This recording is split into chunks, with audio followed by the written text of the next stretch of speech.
Morning, gamer! It is Monday, December 28th, 2020. Thanks for hanging out with us. This is Gaming Morning Show. Facebook Gaming, Twitch, YouTube, and at GamingMorningShow.tv. Thanks for being with us wherever you may be. Ryan, Sean, Mike, it is the start of a new week. New possibilities. What is out there? How far will we go? So many things just to be determined, but yet we are here and excited to hang out with you. We have This Day in Gaming History. We have birthdays. We got a whole bunch of good stuff. Gaming Morning Show, morning gaming news. We got a guy in red. We got a guy in blue. We got a guy in purple. You know, feels pretty good, gentlemen. It's good to see you. Good morning, Sean. What more do you need? What are Red, blue, purple. That's all you got to do. Yeah, it's like the spectrum of some of the colors. It is a subset of colors. I am so happy to be back. And it's so weird because we only missed one show. And honestly, I had quite the awesome family weekend. I just was really excited to get going again. So, yeah, I'm happy you're all here. I missed you. Same season, missed you. Good morning, Mike. Did I miss the Flames menu or memo? Or was I supposed to wear some sort of Calgary Flames gear? Just a second. I got to send a text message. Hey, Mike, make sure to remember to wear all your Flames gear. It's a requirement on Mondays. On Mondays, we wear Flames gear. Oh, gotcha. Calgary Monday? Yeah. Yes. Yeah, gotcha. No, Listen, the bottom line, sports are dumb anyway. Nobody likes them. Who watches football and just, it's stupid. Football's dumb. Football has been ruined by something. Good morning. Poor Good gameplay. morning. Kiki's in the chat. Good morning, Kiki. How was everyone's Christmas? How'd you do? Did you have a good one? Mine was good. Yeah? Mine was really good. It was relaxing. The kids had a really good time. We've been enjoying some time off. It was good. Not bad. I have 5 kids, and we were up until 3:30 in the morning wrapping presents. Wow. So that was good. That was fun. I think all in all, it was about 73 gifts in total. That was really stupid. I'll never do that again. And but no, it was good. It was good watching the kids get like super geeked because this year, because of COVID, we may have gone a little extra to because the kids were really good this year. It could have been really bad, and so they were all super excited, super duper. It's super duper. I admit, like, I think about that quite a bit with, how tough this year has been for me. I can't even imagine, especially because you have slightly older kids, too, not being able to see friends and whatnot, that social circle that's not there. I imagine that's super it's like tough. you're in our house. It's so weird. It's so strange. I asked my wife the night we stayed up way too late wrapping gifts. I asked her how far away we are from being able to just throw all of their gifts in one box and just be like, here you go. Soon. Open them up. Like next That's year. really funny. That's funny that you said that because after we were done, I told my wife I think next year we're just gonna get like 5 washing machine boxes and just put all their stuff in the boxes and then wrap the one box. It won't be good with it. Like, Kiki, how was your holiday? Did you have a good Christmas? Did you have thousands of things? Yeah, it's been good, nice to have a break. I agree, and that was the thing that I kind of took away from this weekend. It was relaxing. You got to hang out mostly with family. I had fun. My son got like this cool like coding mouse thing, and he took to that thing right away. And he's got this really cool robot dinosaur thing, and I just wish that I could go back in time and have some really cool robot things because they're pretty badass. It's always great when the toys that they get are also super fun for you to play with. So I won't complain. I will admit, though, we got a VR from Santa, and I wasn't ready for, like, the depths of VR that's out there. I went into this thing called Poker VR, and I sat down at a table, and I was just kind of trying to get, like, acquainted with my surroundings. And I'm grabbing chips, and all of a sudden this guy goes, "Hey, hefty goof." I'm looking around like, what the hell? And he's like, "Over here." What? And I look over and he's just like, "The guy you got to worry about is that guy." And that's very like normal poker table banter. I just wasn't ready for it because I wasn't thinking about the fact that all of these other people are sitting in their living room going, "Hey, hey." I'm like, "No, no." So I got out of there real fast. I looked as noobish as you could possibly look. Oh dear. Oh, Yeah, nice. there's some stuff out there. Be warned. Kiki, yeah, have fun running around. Join the robot club at uni. I actually have met some people doing some pretty cool stuff in like college robotics. I mean, this one person I met like made like this scorpion-looking thing that had like legs on each side and it moved. Like, it's kind of crazy looking. Have you seen those robots? Like, what is it, Boston Robotics or something? The dog thing? Yeah, that can open doors and creepy. jump off things. It's scary. It's coming. It's really scary. Be warned. They will be here. It'll be even scarier when they start playing poker with Ryan. Hefty goof. I'm all in with my 8 arms. Yikes. Yeah, no, I wasn't ready for that. But yeah, like I said, a good family weekend. The VR is fun. I'd played Sean's before, but we have one in the house now, which is kind of cool. Football's stupid, though, really. If you think about it, you don't need quarterbacks to throw the ball well. You don't need receivers to catch the ball. I mean, at the end of the day, aren't we just there to have fun, you know? Winning's silly. Just dumb.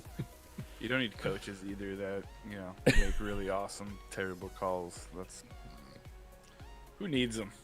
Hope you... It's for communists. I think Sean felt pretty good about the fact that his team didn't play this weekend, you know? Yeah, I get a brief reprieve from caring about sports. Although, Sam Darnold, Jets, big win over the Browns yesterday. They've won 2 games in a row, so things are churning around. It's crazy. They win 3, that's called a winning streak. I love that line from Major League. That's such a good movie. We were talking about all this stuff coming up. We'll give you our topic of the day. We have our days of the day, including National Card Playing Day, which I thought was interesting. If you've ever wondered if they'll get to the point where they can turn carbon dioxide into fuel, we may have at least momentarily seen that could happen. We'll tell you about that. Imagine making all of your holiday meal and then having a mouse show up. That happened to a Twitch streamer. We have that coming up here shortly. And whose ashes are in the International Space Station? Well-known science fiction actor. We'll tell you about that coming up in just a few minutes as well. We have Wallstormer, hopefully. No, Josh has said that he's going to make it today. 8:20 for our first episode of 5 questions. And like I said, this is my most eager moment of the show because I wanted to do 5 questions since we started. And so hopefully have a chance to do that coming up at 8:20 with Wallstormer, the creator of IntelliGame. Today's topic of the day, this was trending on Twitter because of John B. Christ, a comedian, asking, what restaurant did you think was nice as a kid, but when you became an adult realized, it wasn't that nice? Okay. I always was the person who thought like Olive Garden was like, you showed up, you're going out, you take your date to Olive Garden. Thought that was the tippy top. I really did. Not lying. Totally. Interesting. Yep. So that was mine. And that actually, I felt comfort in knowing I wasn't alone because that happened on Twitter that many other people also thought that Olive Garden was fancy. I think that's the classic answer to that question because I feel like Olive Garden does a good job of faking being nice. You know, like they have the wine bottles all around. I don't know. They get the ambiance without actually being a nice restaurant. That's it. It's bread and then breadsticks. I mean, you know, I That's think true. you know what, I'm gonna be honest here. I think I've been at Olive Garden twice in my life. Wow. So, Well, it is pretty fancy. I mean, you can't go to it every day, so high class. I get super- it. You know, it's got to be a special occasion. Well, and maybe I'm misremembering, but I feel like in the East Coast, like Olive Garden wasn't as big of a thing. Like there was so many other smaller mom and pop places. So like honestly, for me, this question is really difficult because most of my growing up life was spent at like little places. You know, it wasn't the big chain, the chain places. So I don't know. I don't know. This is really hard. Kiki saying Toby Carvery. That was the spot. Now I don't know. I'm not familiar with that. Have you all heard of a Toby Carvery? Nope, No. that's new to me. And I assume this is a place in the UK. Which Kiki, I promise that I won't do this to you too much. Where it's like, I'm not familiar with that. Is that a place in the UK? But in this case, I'm gonna have to ask you. I'm not familiar with that. Is this a place in the UK? Oh, Shark Douglas, thanks for checking out the stream. Red Lobster was the other one, and it's no surprise in a way because that's another Darden restaurant, which I also didn't realize that Red Lobster and Olive Garden were like stepbrothers, but that was another one that I used to think was super fancy because we didn't have one, but like 6 hours away from my hometown. So when you drove there, it's like I gotta hit the Red Lobster. It was special for multiple reasons. Yes, lots of reasons. See, we just never had Red Lobster, and that's partially because my parents aren't seafood people. And so it wasn't until I was like adult aged that I had Red Lobster for the first time. So by the time I had Red Lobster, I knew it wasn't fanciness. Yeah, Red Lobster's a Red good answer, Lobster Shark. is totally like a birthday. Like it's like, oh, you go once a year. What's that? You turning 9? Let's go get some Cheddar Bay lobster biscuits, and man. biscuits. Yeah, Yeah. the biscuits are.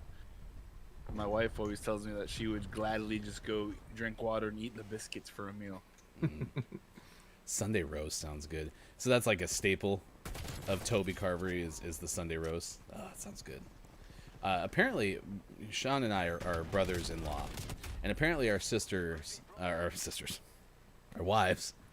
It's different. The You guys moved to sisters-in-law. Alabama? Our sister Whoa, wives. no. Apparently they got burnt out on pot roast as a kid. That was a thing that like they will not touch now with a 10-foot pole.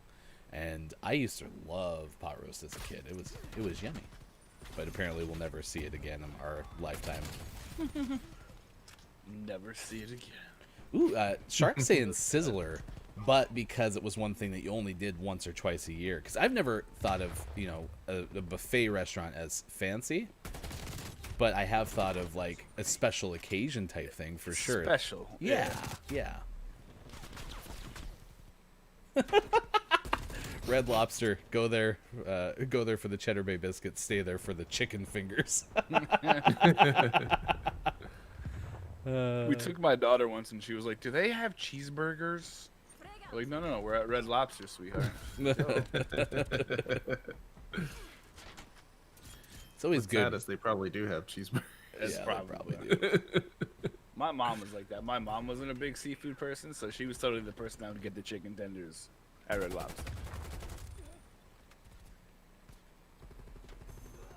Well, and that's a good question too. How is the seafood in other parts of the world too? Because seafood in rural Montana wasn't quite fresh, if you will. And so with moving out to the Oregon coast, why on street? I got assassinated. Sorry, there's a knifer. Why on stream? Why do we have to do the throat one on stream? Like, can't we do the friendship, like Mortal Kombat friendship? Like that would There's be another better. streamer in here that we're playing with. His little thing says TTV. That could mean he's a big fan of Tony TV. Oh yeah, Tony TV now. Yeah, it's a lesser known channel. So Oh, gotcha. Take that. Better But- wind it back. getting to the Oregon coast, like we have Dungeness crab, the Oh my seafood's gosh. super fresh. Yes.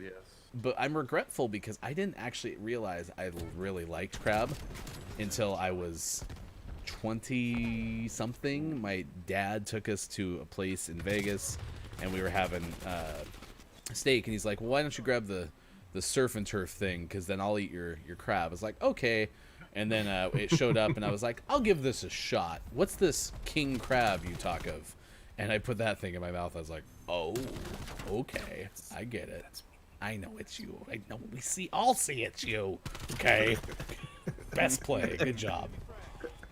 The thing about Red Lobster reminds me that they had a smoking section.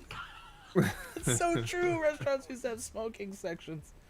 But my day would disappear before and after the meal for a smoke. Oh, probably my dad. When we were little and he hadn't quite quit yet. Oh, there it is. Yeah, I see the dad.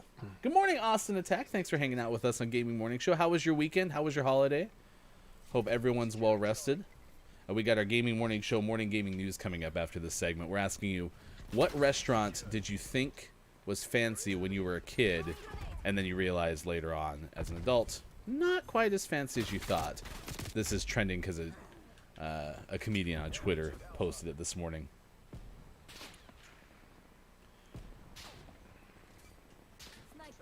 I bet that sniper's really mad that all I'm doing is bobbing and weaving.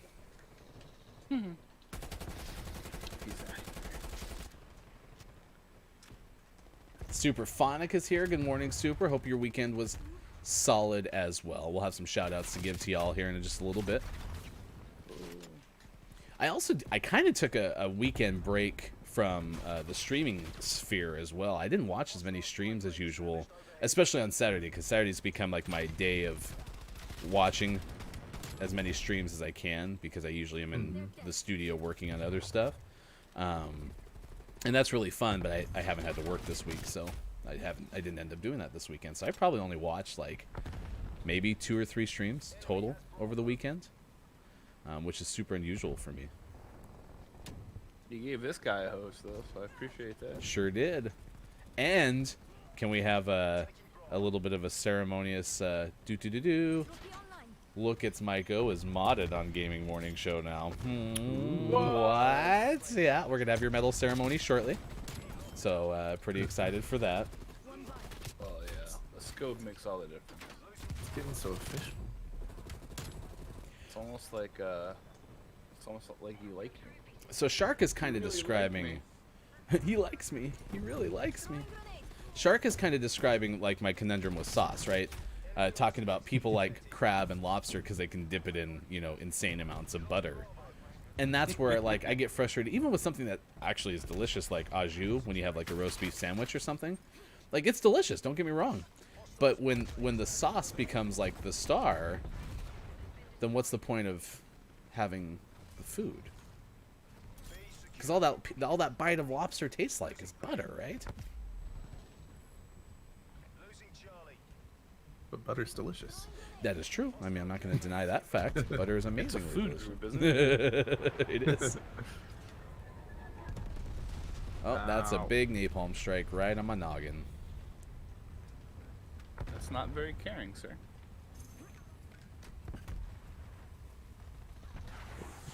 He got low. Yeah, I just think of all the restaurants that used to have smoking areas. That's so true. It's just... I forgot all about like going to a restaurant Smoking. and being asked smoking or non-smoking. Yeah. And I'm so happy I never grew up in an era where you could smoke on an airplane, at a jet. Like, because you see the ashtrays that are there in some of the older planes still, and you're like, that doesn't make sense. And the fact that they still have to have like a non-smoking light. Mm-hmm. I feel like even in the newer jets they have ashtrays for some reason. How far away from that era do we have to get before they don't have to put the no smoking sign anymore? So Awesome brings up artichokes, and this off Shark bringing up the butter thing. Artichoke leaves are just a vessel for garlicky butter, which actually sounds quite good. I've never had an artichoke leaf with garlicky butter, so I'm on board for that to try. But furthermore, Shark goes, artichokes are like a vegetable grenade. That's so good. Yes, I'll take your $30 cup of butter, please.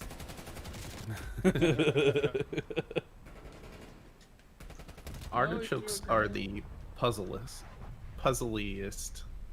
vegetable. They're like solving the crossword. It's like the Rubik's Cube of vegetables. Oh, Superphonic. It's Confessions on Gaming Morning Show. Superphonic has never had an artichoke. I don't think I've ever had an artichoke either. I just can never bring myself to eat its heart, I thought that was a little too much. That's the best part.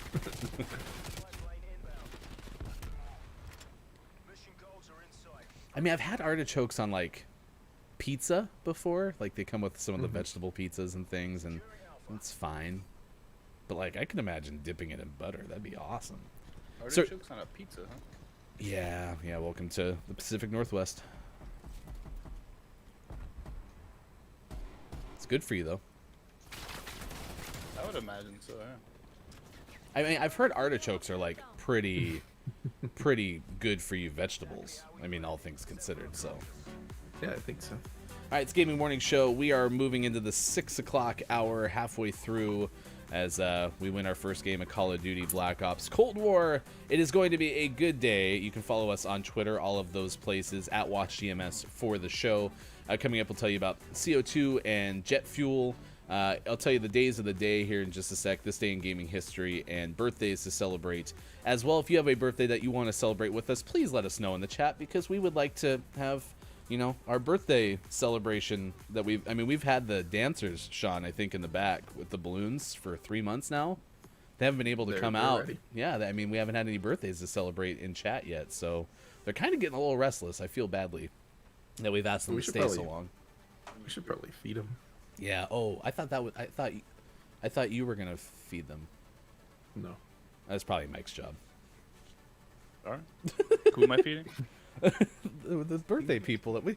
Gosh, we rehearsed this. Oh. Hi, my name is Super, and I have never eaten an artichoke. This is a place that you can come to talk to us about the things that you won't tell anyone else. This is the place. No one else can see what you're saying, so you're fine. Don't worry about it. Very private. Nobody and else in discreet. the world. This is our safe circle. How about the restaurants that give you a plate of oil to dip your bread in? Nothing like greasing up food up the food slide before the meal. I had never thought of it as lubrication. That's solid, Shark. Nice word. Yeah, and I agree, Austin. I've never really been into the, like, again, my wife had said, oh, you gotta try isn't it like olive oil and vinaigrette or balsamic vinegar? Yeah. And I just, again, but I think I just need to have a disclaimer because it's a sauce related thing. I'm like, I'd rather just eat the bread or have some butter on the bread. Yeah. But I'm with you. I was never really into that either. No, it's it. Like I don't. The oil thing always just confused me because of the fact that you're like, well, I mean, what do you really? Then all you taste is all like garlicky oil. I'm with you. I just want a little bit of butter on the bread. And then you just devour it, you know. Super. Excuse me, sir. May I please have some more lubricant for my bread? Oh my gosh, I would probably do this now at a restaurant next time we have a shot. Be like, oh, yes, do you have the lubricant for your bread? Excuse me? What? I just need to lube up and get ready. Everything's fine. It's 6:27 West Coast time, 9:27 on the East, and 2:27 in the afternoon for our friends in the UK. It's Gaming Morning Show. You can find us on Facebook Gaming, Twitch, YouTube, and at GamingMorningShow.tv. Thanks for the follows, as Deeb Dev followed us on Twitch. Let's get informed. We got to know what's up. It is that time of the morning as we head to the newsroom and get the latest. Here's hashtag video game expert Sean. That's my favorite part. It's becoming my favorite part too. Good morning. It is Monday, December 20th, 2020, and this is your Gaming Morning Show, morning gaming news. Still light because of holidays, but we have a couple things we can talk about today. First up, I had firsthand experience with this during the holiday. Nintendo's eShop went down on Christmas Day. Towards the evening, it went down. Said it was down for maintenance, but they took to Twitter to say, we are aware that players are experiencing errors accessing Nintendo's eShop and are working to address the issue as soon as possible. Thank you for your understanding, and please see our network status page for the latest updates. It did come up the next day on the 26th, but that is probably a sign that a lot of kids are enjoying new Nintendo Switch Lites this holiday season, because they crashed the eShop. Whoops. I Yep. I had considered trying to get a Nintendo Switch for our family and decided not to. And then it turns out Sean's kids have Nintendo Switch Lites. My other niece has a Nintendo Switch. My friend's kid got a Nintendo Switch. My best friend's kids got Nintendo Switch Lites. I was like, uh-oh, maybe I did miss the boat on this one. And all of them crashed to the store. It was all Luckily, their faults. I was able to download, because I've had a Switch, so I had a digital copy of Mario Kart. I was able to download that on both Switches before it crashed. Otherwise, the kids would have been very disappointed having Switches with nothing to play. Nice present, Yeah. Dad. Thanks. In much older news, a lost Game Boy add-on called the Work Boy has been found after 28 years. An unreleased Game Boy add-on known as the Work Boy was discovered after 28 years and reveals an accessory that could have brought PDA-like functions like an address book, calculator, appointment book, and so much more to the Nintendo's beloved handheld device. This comes from a story from Adam Bankhurst of IGN. You do have a picture of it, and it does look like a little keyboard that plugs into the Game Boy. It was set to be officially licensed, an officially licensed accessory for the Game Boy that was designed by Source Research and Development and produced by Fabtech Inc. In close collaboration with Nintendo.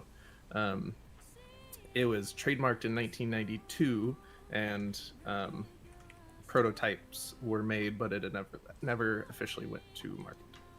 I think you're starting to make some people in chat feel old.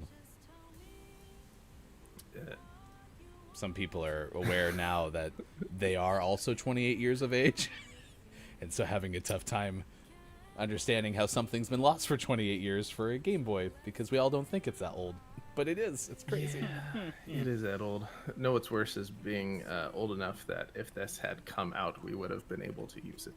Yes. True. I do know though that when I was like, so it was 92. When I was 11, I definitely needed to organize my addresses and calendar much better. You know, play outside, eat dinner, Come back get in. Doritos. Don't it would've been starve. Really helpful. You okay there? I'm good. Just throwing things. It's always good when you drop the stuff when you're on the big screen. It was originally supposed to release in 92 or 93 for around 80 to 90 US dollars. Well, not bad. Not bad. Nope. So check that out. And always last but never least, we finish off today's Gaming Morning Show, Morning Gaming News, with the world-renowned segment within a segment where we talk about what is out today. A lot of Switch games out. Maybe they should stop putting Switch games out and crashing that. If only shop. anybody had a Switch. I don't know a single person with a Switch. We have Quell Reflect out on Switch, Cube Raiders out on Switch, Void Source out on Switch, Professor Lupo Ocean out on Switch, Dungeon Limbus out on Switch, and for the most prestigious award in video game focused morning shows, your favorite segment within a segment within a segment, today's name of the morning goes to Hell Sports out on Switch. I like how you had to do the inflection. It's Hell Sports. And I found a Twitter link for you, Ryan. You It's sure all in did? Japanese. No, there's some Nice. English conversion on there. You can read that, We right? can put it out there for sure. You're cultured. All right, congratulations to Hell Sports, out today, available for Switch, and now eligible for a Name of the Month, which we do at the end of each month. And speaking of which, today is Holy Innocents Day, National Card Playing Day, National Chocolate Candy Day, Pledge of Allegiance Day, and National Short Film Day. Did anyone watch either Wonder Woman or Soul over the weekend? Both. Nice. We, Either. my streaming schedule was thrown off because Friday night. Well, this weekend we set up the projector in the basement, and Friday we watched Wonder Woman 84, and then Saturday we watched Soul. And Wonder Woman 84 was, great, okay. And Soul was absolutely fantastic, especially since the lead character is a Mets fan. Did you happen to watch Burrow, the short film that accompanied Soul? I don't think so. Because with Pixar, usually there's always a short film that comes out with the feature film, and you had to click on it separately. But it's worth watching. Burrow was pretty good. That was the one thing we did watch. It was cute. We got gonna watch Soul today with Baby Cousin. That's what Austin's up to. Shark did watch Soul. I heard WW was trash, so I skipped it. Kiki's going to try to watch Soul this week, and Burrow is incredible. Burrow was really good. I like that short film. But most, really I mean, have you ever watched many of the Pixar shorts and been like, yeah, it wasn't that good? There was that. It takes up time. Yeah. Mike's like, I don't have enough time to have watched the short film, but I watched the other two full-length movies. I only have a very limited time in order to waste more time. All right, let's give some shout-outs. Go ahead, Sean. I'll give some shout-outs. I also heard that Wonder Woman wasn't great, which is actually good news because it's going to make it easier to watch. I'm not going to worry about watching it with like my wife or anyone else. I'm just going to throw it on in the background while I'm charting or something. Yeah, we're going to try to watch it tonight, especially because I don't have to get up at 3 in the morning instead of getting up closer to 5, so that's pretty awesome. Shout out Kiki Low streaming today. You can find Kiki playing a whole bunch of Apex on Kiki's way to the Pro Apex circuit. Highly revered Kiki Low on Apex Legends. But I am also excited because today is a day that she plays with subs. And guess what I'm going to be doing today? I'm going to try to get in on that. You're going to watch her play with subs? Yes, I totally am. I'll be like, yeah, pick me, pick. Oh, it's going to be like Playground all over again. Last one picked. The basketballs are still here. Oh, I never did cut up that clip. I will not play with the basketballs today. I need to cut up that clip still. We played, there's a basketball court in the back corner over there, and we ended up just shooting a whole bunch of basketballs like they were a carnival game. It was great. That was weird. Somebody just camping in this corner. That was weird. There was a guy like swimming, and I don't think I've ever seen another. Like I've done this swimming in this pool, but I've never actually seen somebody, and I didn't know what was happening. Someone's asking, Shark is saying, what do you think of the new maps on Cold War? Have either of you played anything that's newer? Or is this one of them? This is the newest one Okay. for me. Oh, I almost got AO by myself. Ooh, Austin gets a new mic today. Have fun getting nice. a mic. Thanks for hanging out with us this morning. Hope it's... I'm not old. Hey, this is terrible. Sorry. Please quit shooting me. I'm busy reading chat. I have other stuff to do. Yeah, I'm on the There basketball should floor. be an emote that says that. Please stop shooting me. I'm busy reading chat. That'll be it. Oh, yeah. So we love coffee too. If you have a coffee brand recommendation, Shark, let us know in the chat. Yeah, cold brew is legit. Why is that guy just camping in the kitchen? Okay, that's where he was when I killed him too. That's interesting. It's a new segment on Gaming Morning Show. Welcome to Camping in the Kitchen with that guy. That'd be a really good gaming focused cooking show. Camping in the Kitchen. And I just figured out my newest segment for Jot that down. Old guys get me. Yeah, I can't remember what Austin said the new mic was going to be either, Super.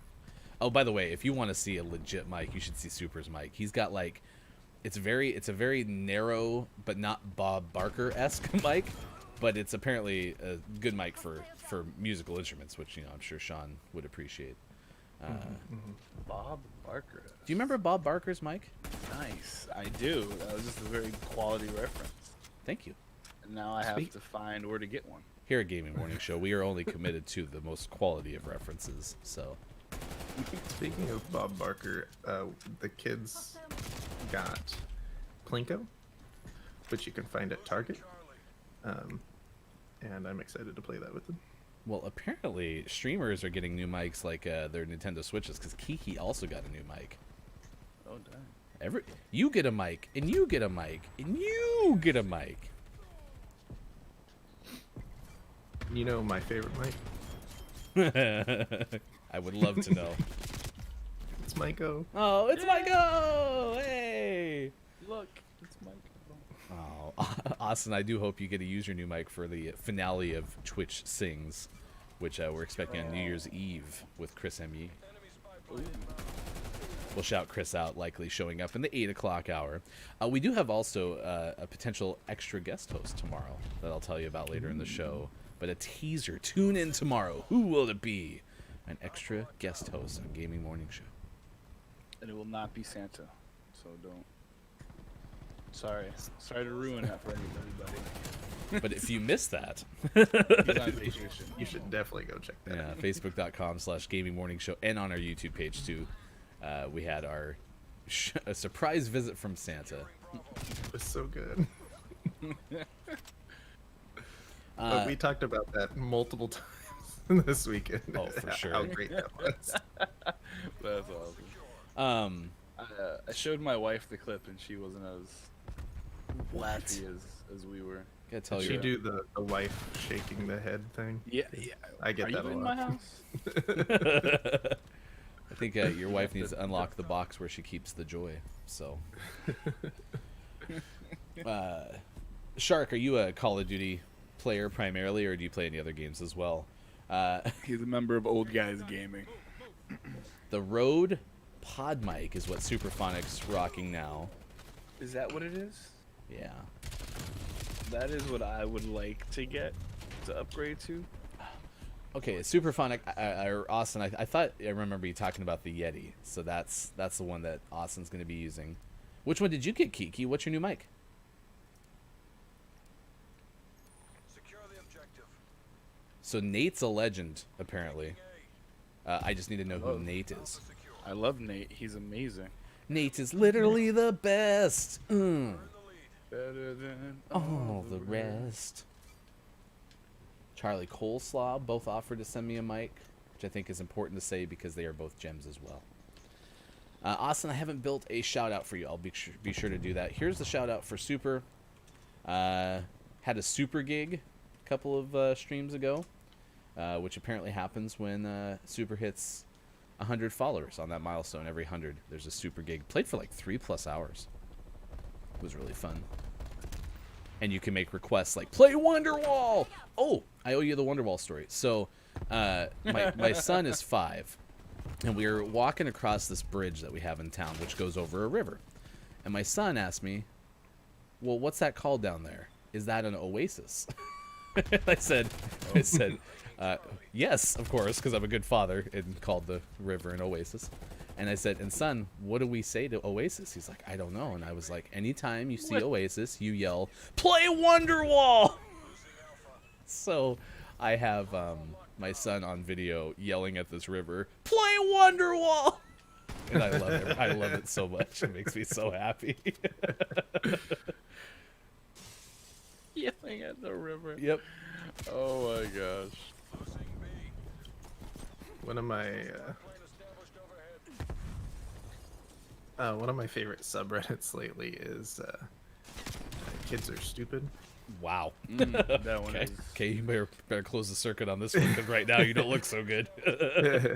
And it's just stories of like kids doing things that are, because they're kids, that if an adult did, he would be like, oh man, you're really dumb. So most of the And things that I do. If you like laughing at kids, I suggest checking it out sometime. Kids are stupid. Endorsed by Sports.Gaming. There's another word in there too, isn't there? Kids Yeah, are- there is, but it's not Something stupid. on brand. No. It starts Justice. with an F, and you can figure out the rest. If you can't, ask a parent. Then you are also that. All right, stick around. We got birthdays this day in gaming history, and as Austin has provided us, we can finally release the singers and the balloons. We have our first community birthday to celebrate today. We'll give that to you here shortly. I bet the singers are very excited. They've waited a long time for this moment. How did they break my sentry so fast? They probably It shot takes it like with 85 weapons. shots. No, sentries in this game are way easier to blow up than Modern Warfare. Really? Oh A yeah, grenade anywhere in the like half mile around the thing will blow it up, dude. That's Yeah, fair. if you throw it on the basketball court, it blows up in C. So there's so much glass to break on this level. That's a big problem for Squirrel Syndrome me. Because like, oh, I'm gonna go get the glass. I want to go get the glass. Look at the glass. Not only can you shoot the basketballs, you can also shoot the weights in the weight room, Uh-oh. Someone forgot to reload. and they move. You can shoot the weights? That's cool. I'm trying to leave the weight room though, so I don't just shoot the weights. Because they want me to just shoot them. Well, and Sean, since you're a guitar player, I didn't realize that Wonderwall was so memed, but Chris M.E. brought up that on Super Gig that, yeah, if you look up, like, Wonderwall memes, that is literally, like, anyone with an acoustic guitar, play Wonderwall! So I didn't realize how widespread it was, but I was still proud of my son, so. When did you know you were proud of your son? Oh, well, clearly the first time he ever requested Wonderwall from a body of water. That's when I knew.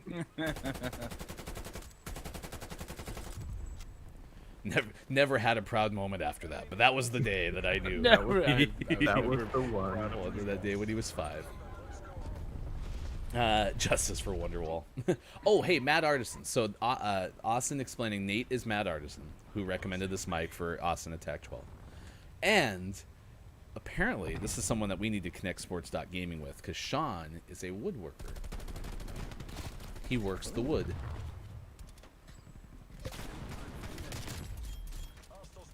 And apparently, Awesome. Nate does too. So, we need to connect you two. Nice. I went to the woodworking store yesterday. It was great. You went to the woodworking store? Woodcraft. Like, what do they provide there at the woodworking store? Woodworking stuff.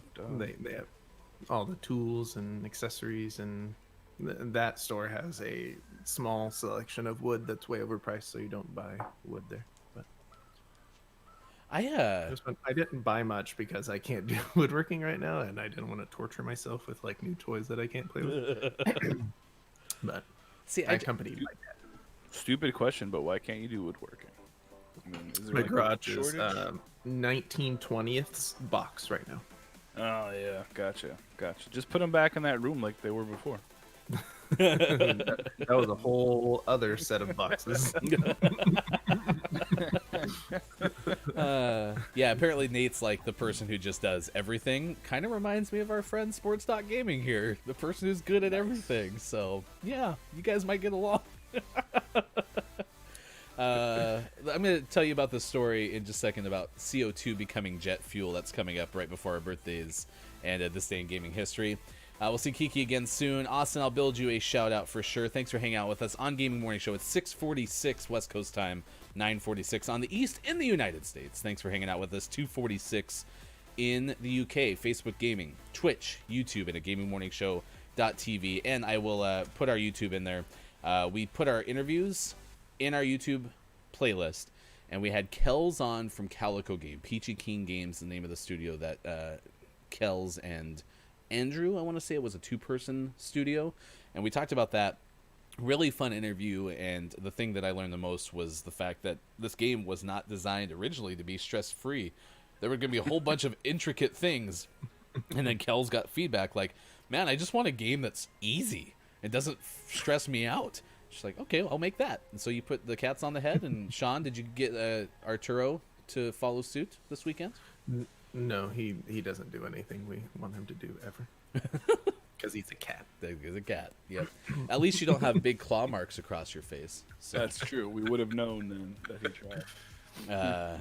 We've been asking you about the topic of the day, which is what restaurant did you think was fancy when you were a kid, but then you became to realize as an adult that it was not quite as fancy as you thought. Olive Garden and Red Lobster were both trending on Twitter, and we've had those answers this morning. We've learned what food lubricant is this morning, which is important. Got to get ready to eat that pasta. Get some balsamic vinegar and oil to lube up the throat. The food shoot, wasn't that how Shark referred to it earlier? Food shoot. The food shoot. Austin, I agree. Olive Garden's really good. I will admit, when I was 18, I was probably 17 actually, it was senior trip, and I graduated before I turned 18, of high school. We went to an Olive Garden, and I was informed by my then girlfriend what the spoon is for on your pasta plate. Because before I always wondered why they keep bringing these spoons for pasta. I'm using a fork, thank you. I decline your spoon. You're so cultured. I learned something that day. She looked at me like I was from Mars. It's like, Wait, they give you a spoon for pasta? oh, Mike. Oh, I don't. Like I Mike. said, I've eaten at Olive Garden twice. Welcome to Fancy Talk on Gaming Morning Show. It's the newest segment. The newest segment. Uh, Fancy Talk. do you want to tell him, Sean? No, you go ahead. Okay. This is still part of your story. There's a spoon, and you take the pasta, and you spin it on top of the spoon, so that whilst spinning the pasta, it doesn't fall off your fork. Is that a problem a lot of people have? The pasta falls off their fork. Pasta falling off the fork affects millions of people each year. In Gotcha. the arms of an angel.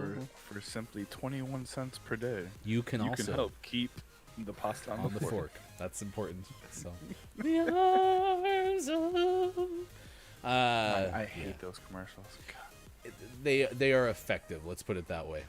They are very effective. Either at flipping the channel or pulling at your heartstrings. One of the two. It's tough to watch those, but that was the point. So, I actually found. I've talked about this a lot. So I've been in radio for a long time. This is probably 20 plus years that I've been doing broadcast, and I found some of my promos from my old show. I used to do a show called Goofing Around at Lunch, which was a 1 hour sports talk show. And it was back in the day, Dwight Howard, who now plays for the Wizards? No, I can't remember where he plays. He was with the Lakers last year. I think he's with the Lakers again. No, he signed with a different team. I know that. I just can't remember which one. He had a center, the centers for centers or something like that, because the NBA had become so guard driven that he was trying to make like a place where you could rehabilitate centers so that they could come back and play in the NBA. And we had a promo that I found this weekend when I was looking through some old stuff. So it's amazing. It's amazing what you remember. He plays with the Nostalgia. Sixers. Ah, the Sixers. That's right. That's Go right. That's figure. right. This is according to Engadget's John Fingus. Scientists have turned carbon dioxide into jet fuel. It's finally happened. This is basically a way to reverse the process of burning fuel. It relies on an organic combustion method.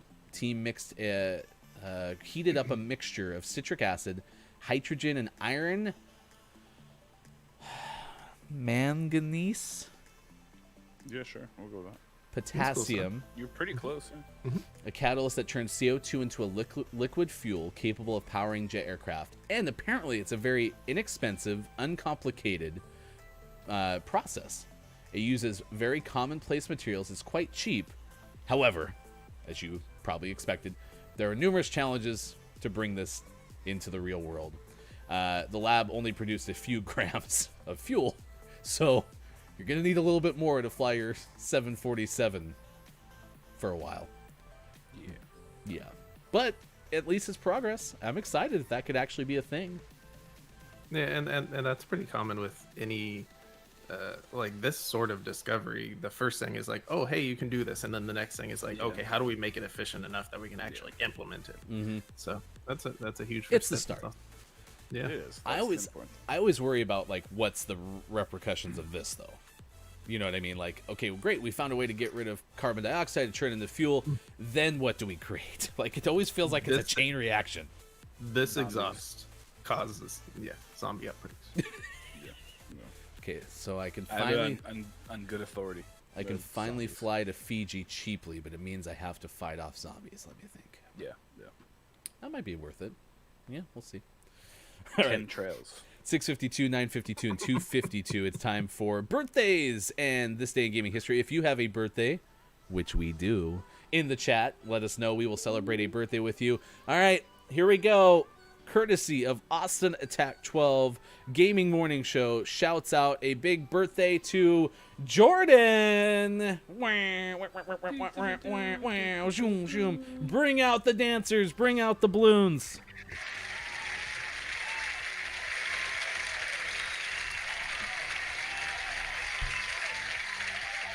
I got some bad news. We're gonna need a cleanup for the dancers and the balloons. They're not available. Did the balloons die? Kind of. Yeah, they're droopy. But we need to probably notify next of kin on our dancers. They've been in there for 3.5 months. It's not a good look. Just shake the box. That's Mike's solution. Shake the box.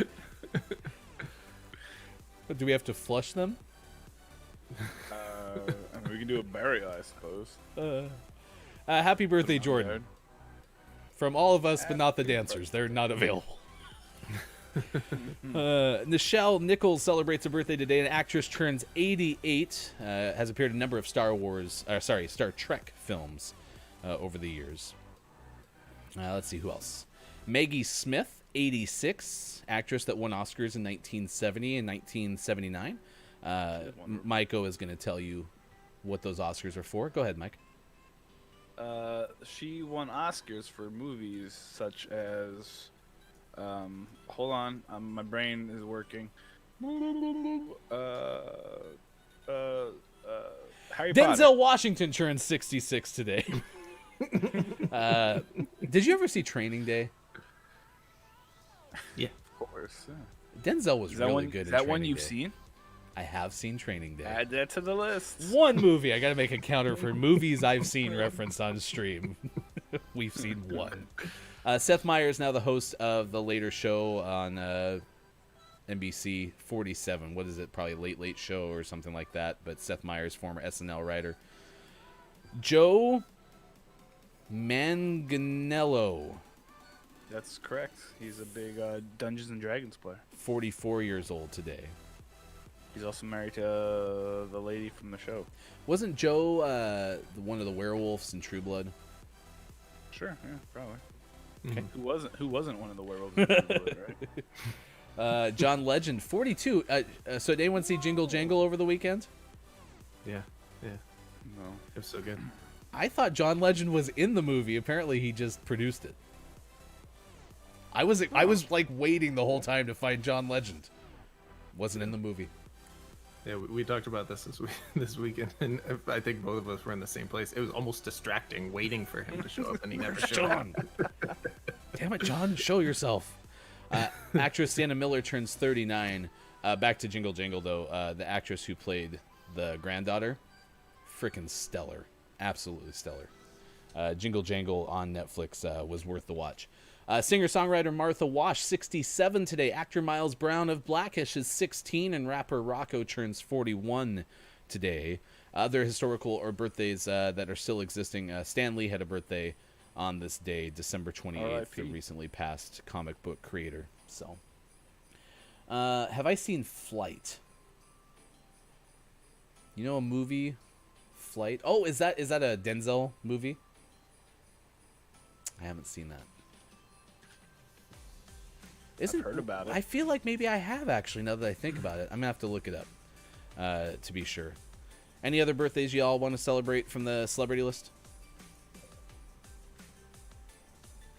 Oh yes. I remember Denzel. He was in the movie Flight. He had like I think he was alcoholic, right? Yeah, drugs and alcohol. He has to go to trial. Yes, I have seen 2 Denzel movies. Thank you very much. That's right. You're on a roll. I'm just crushing it this morning. Yeah, I actually like that movie. I'm a big fan of movies that take a while to develop. I'm not someone who typically says something to the effect of like, gosh, this movie is so slow. I don't know. I kind of like those kind of movies.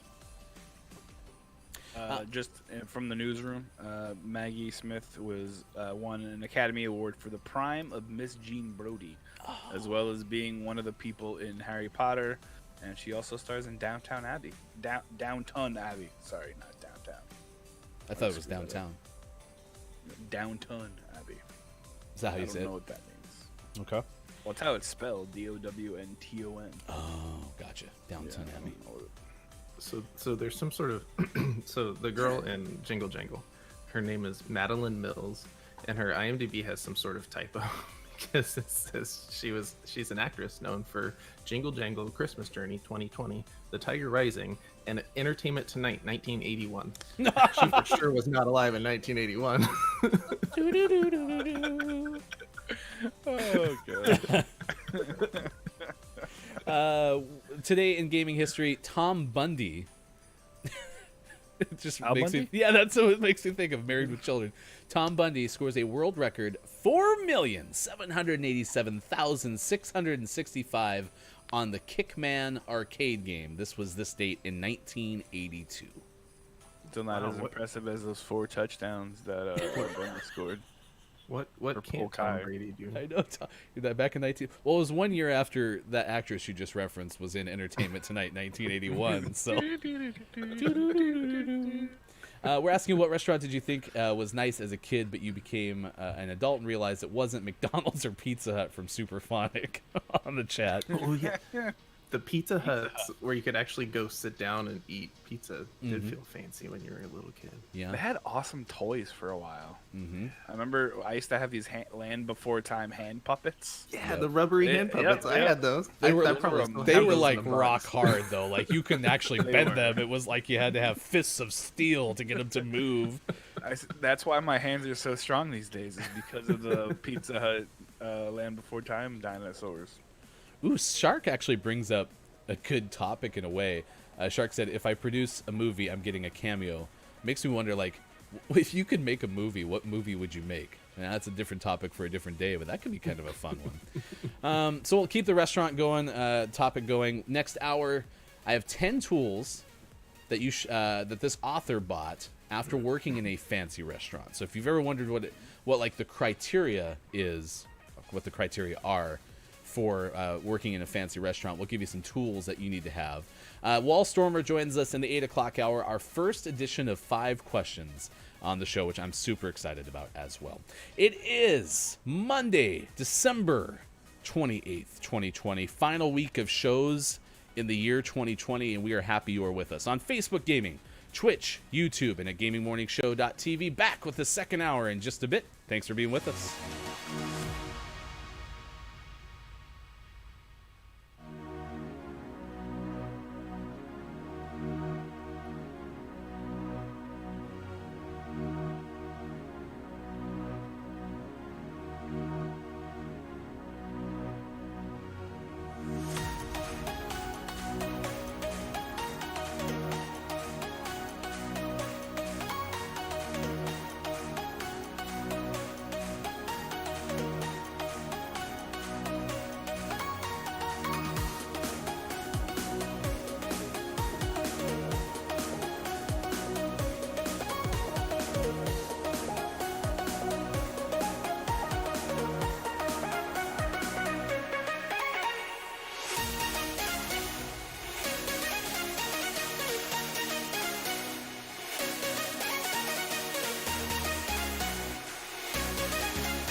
Morning Gamer! Gaming Morning Show continues on Monday, December 28th, 2020. Thanks for being with us wherever you may be on Facebook Gaming, Twitch, YouTube, and at gamingmorningshow.tv. I am Ryan, hanging out with Sean in the top left to bottom left. That is Look, It's Myco, our friend from twitch.tv/Look, It's Myco. We have Wallstormer joining us from IntelliGame to play the first edition of 5 questions ever in the history of Gaming Morning Show. You've seen 2 monumental moments today on Gaming Morning Show. You will, at least. You'll see Wallstormer play 5 questions, first ever edition, and you've seen the sad passing of many of our dancers that we had waiting for several months to wish somebody a happy birthday. Sean was supposed to feed them. Mike, we decided it was Mike's responsibility.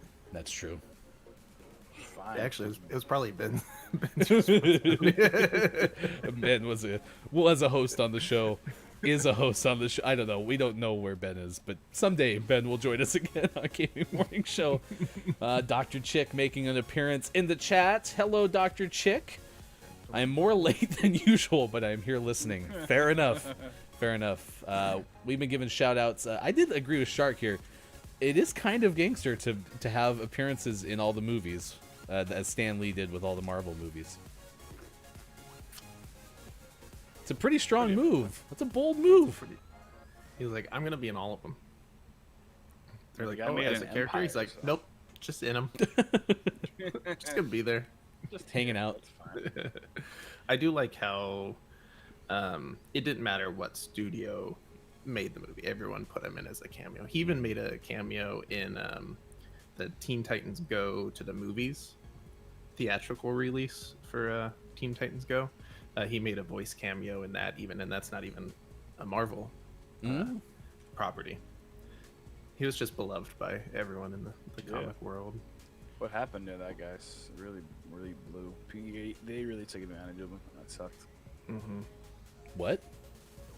He when he was old, his I think his family just took advantage of a lot of stuff, and it just wasn't very nice. Oh, that's too bad.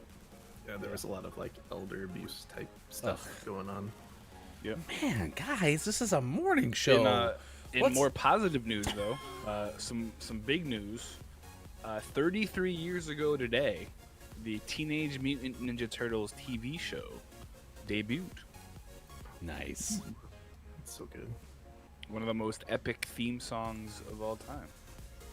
One of the Teenage Mutant Ninja Turtles, Teenage Mutant Ninja Turtles, Teenage Mutant Ninja Turtles, Heroes in a Half Shell, Turtle Power. Dacenex is here. Scott Chick is here. Good morning. Thanks for hanging out with us on Gaming Morning Show.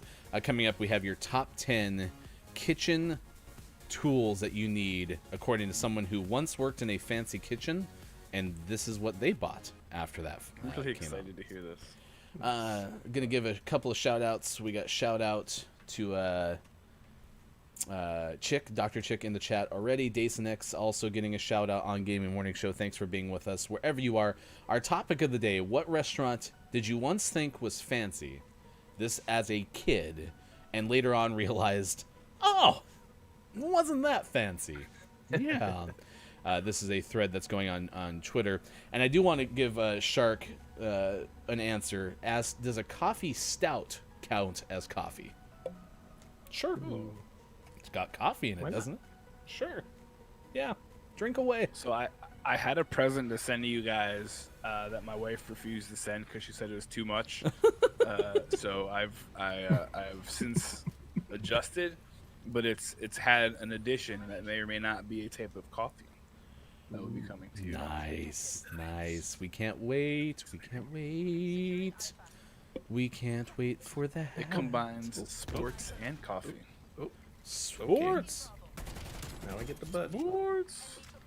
We do have sports coming up later this hour. We also will tell you about those tools as our top 10 list will come your way. And I can't imagine see making all of your holiday meal, only have it ruined by a mouse. That's coming up as well a little bit later on Gaming Morning Show.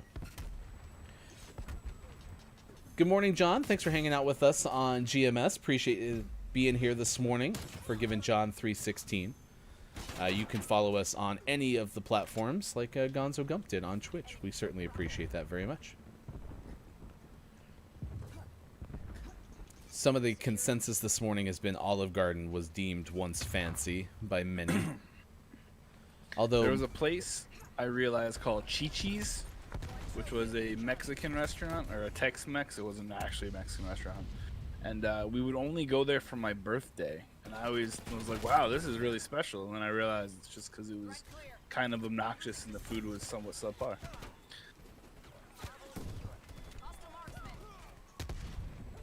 Not really special. Are you back? if it was special to you, then it was special. Well, it was, yeah, but I thought it was like some like fancy schmancy thing. It was not. We got a Captain D's was the the one for me. Grandparents took me when I came to town, and I thought it was super fancy because of seafood. See, I think seafood is definitely like an indicator that you feel like the restaurant's fancier than it really is.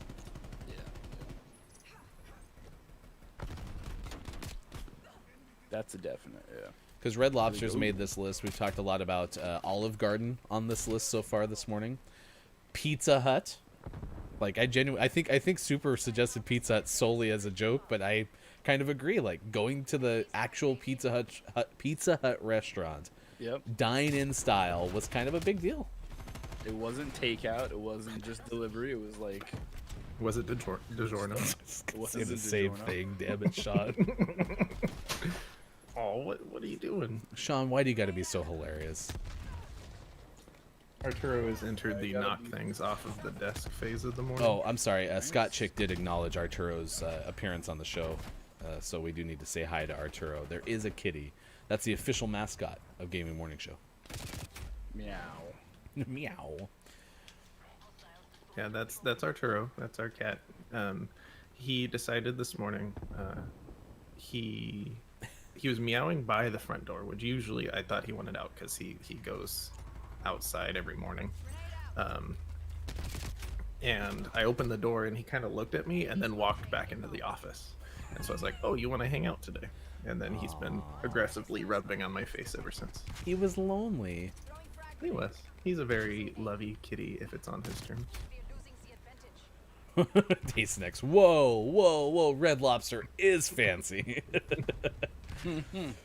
I do always like, especially now that I'm an adult, like Red Lobster and Olive Garden have some of the best like bar, mass-produced bar drinks that you can get. Like they got some like tropical breeze and all these other like umbrella drinks that are amazing.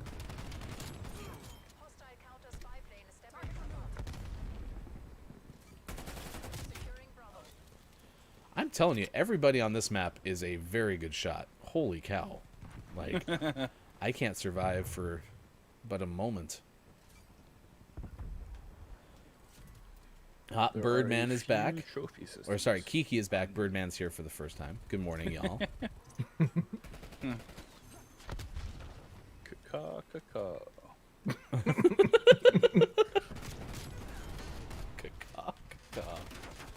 I've been messing around in my stream with like things you can buy. You know how they have the little things on Twitch where you like you can do the points or whatnot. Oh, the channel points? Yeah. So one of them was has turned into the Birdman special, which is 25,000 points. Wow. And I have to say caw after every time after I kill somebody during Call of Duty. So I'm trying to be more engaging with my challenges. What are some of the best channel points y'all have seen? Because I know like Super does the Stewie Griffin voice. So if you can do an impression, those are always good channel point redemptions. What else is out there? What are some of your favorite that you've seen?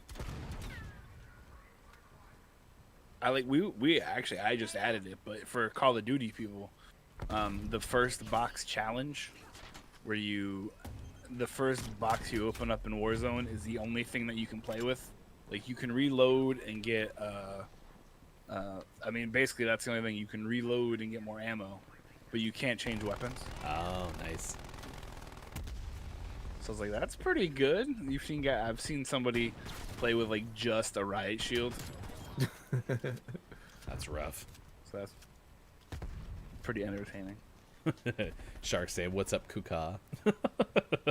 Kuka.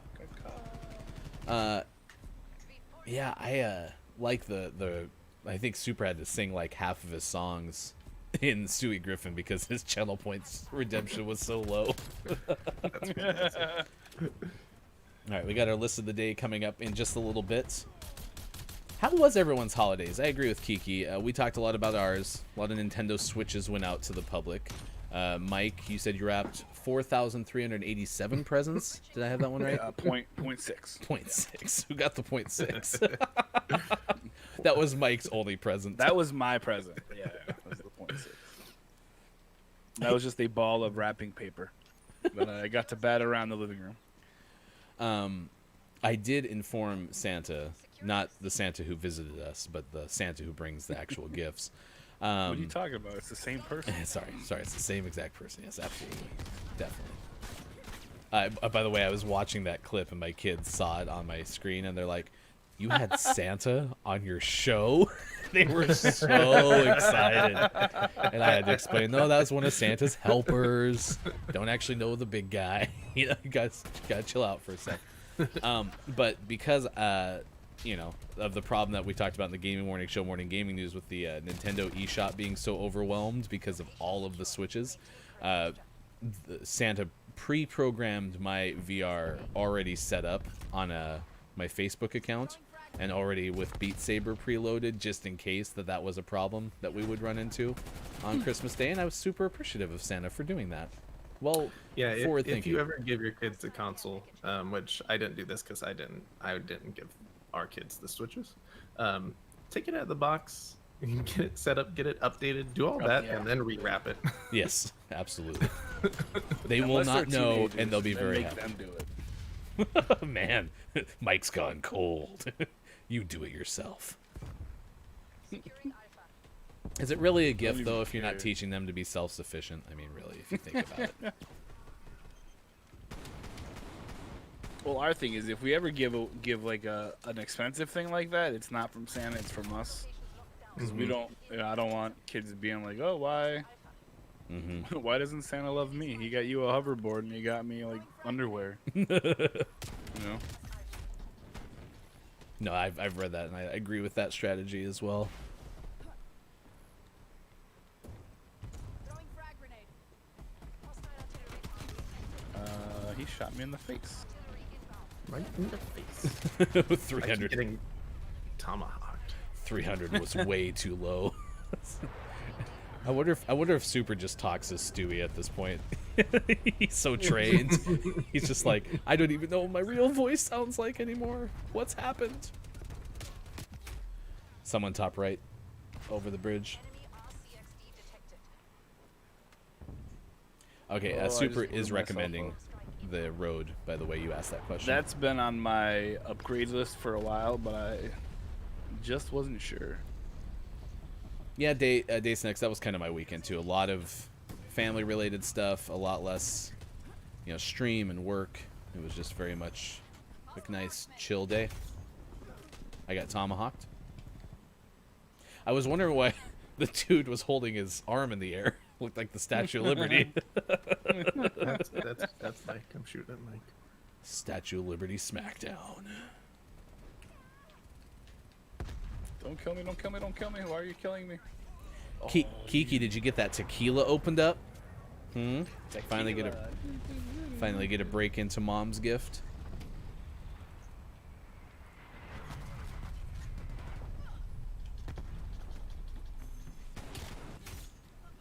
Got Tom Hawked again. Digital Doc Games is checking in as well. Good morning, Doc. Morning, Duck. Enemy spy plane. The doctor is in. There's a lot of doctors here. There are. We probably lead Twitch and doctors. So I've got this weird rash. Whoa. Whoa. Do people for like legit question to the doctors? When people find out you're a doctor, do they do that? Like, oh yeah, I've got this thing. It's weird. Can you tell me if is this normal? I get asked questions. I get asked lots of clarifying questions, like, and even Ryan, you do this to me and my wife. Is like, hey, I heard this. What's that actually mean? Yes, that is true. I do that a lot.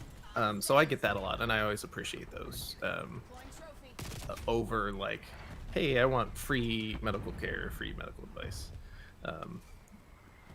So I like those questions. We get those quite a bit. I mean, in our family, so yeah, Sean and the wife, doctor and nurse respectively. My wife works in more of the administration as a coder, and so I basically defer all of my medical world to them, right? Like, I'm not going to come in and pretend that I know something and be like, oh, no, I read on blah, blah, blah. Like, it's like, I'm going to listen to y'all. It's Gaming Morning Show. It is 7:22 on the West Coast, 10:22 on the East, and 3:22 in the UK. It is Ryan, Mike, and Sean, Facebook Gaming, Twitch, YouTube, and a Gaming Morning Show. TV. 1 hour from now, we'll talk to Wallstormer, the creator of IntelliGame, and play our first edition of 5 questions. It is Holy Innocents Day. It is National Card Playing Day, National Chocolate Candy Day, Pledge of Allegiance Day, National Short Film Day. Who put that in there? And it's Regifting Day? Again? Sean. Oh, you're going to turn me into Ron Burgundy here pretty soon. I'm just reading stuff off the teleprompter. Go yourself, Gaming Morning Show. That's good stuff. Good stuff. Thanks for hanging out with us as you are on those platforms. And yeah, I hope everyone's doing good. Yeah, Birdman's saying technically the loadout is a crate, not a box. Yeah, whatever. Okay, so get your terminology right. Set us straight. What if I camp until I get a loadout and that is my one box? It's a big box. No, it's the ones you open. So yeah, I guess whatever. You mean Not like the fancy schmancy ones, like the stupid glowing ones. nice and chill weekend. Ate all the food and drank all the drinks. Days next, I'm ready for finger foods and the adult drinks in a few days for New Year's. Yeah, I might be hosting some Among Us and Jackbox games on New Year's Eve. I just got to talk to Sean, and see what we're doing. Yeah, So I think we need to do something. Okay, We did fine. talk about so the kids. I had a Switch, an OG Switch. The kids got Switch Lights. My wife my wife and I did this thing this holiday where I got her a birthday present that was for her because it was the Hamilton soundtrack on vinyl.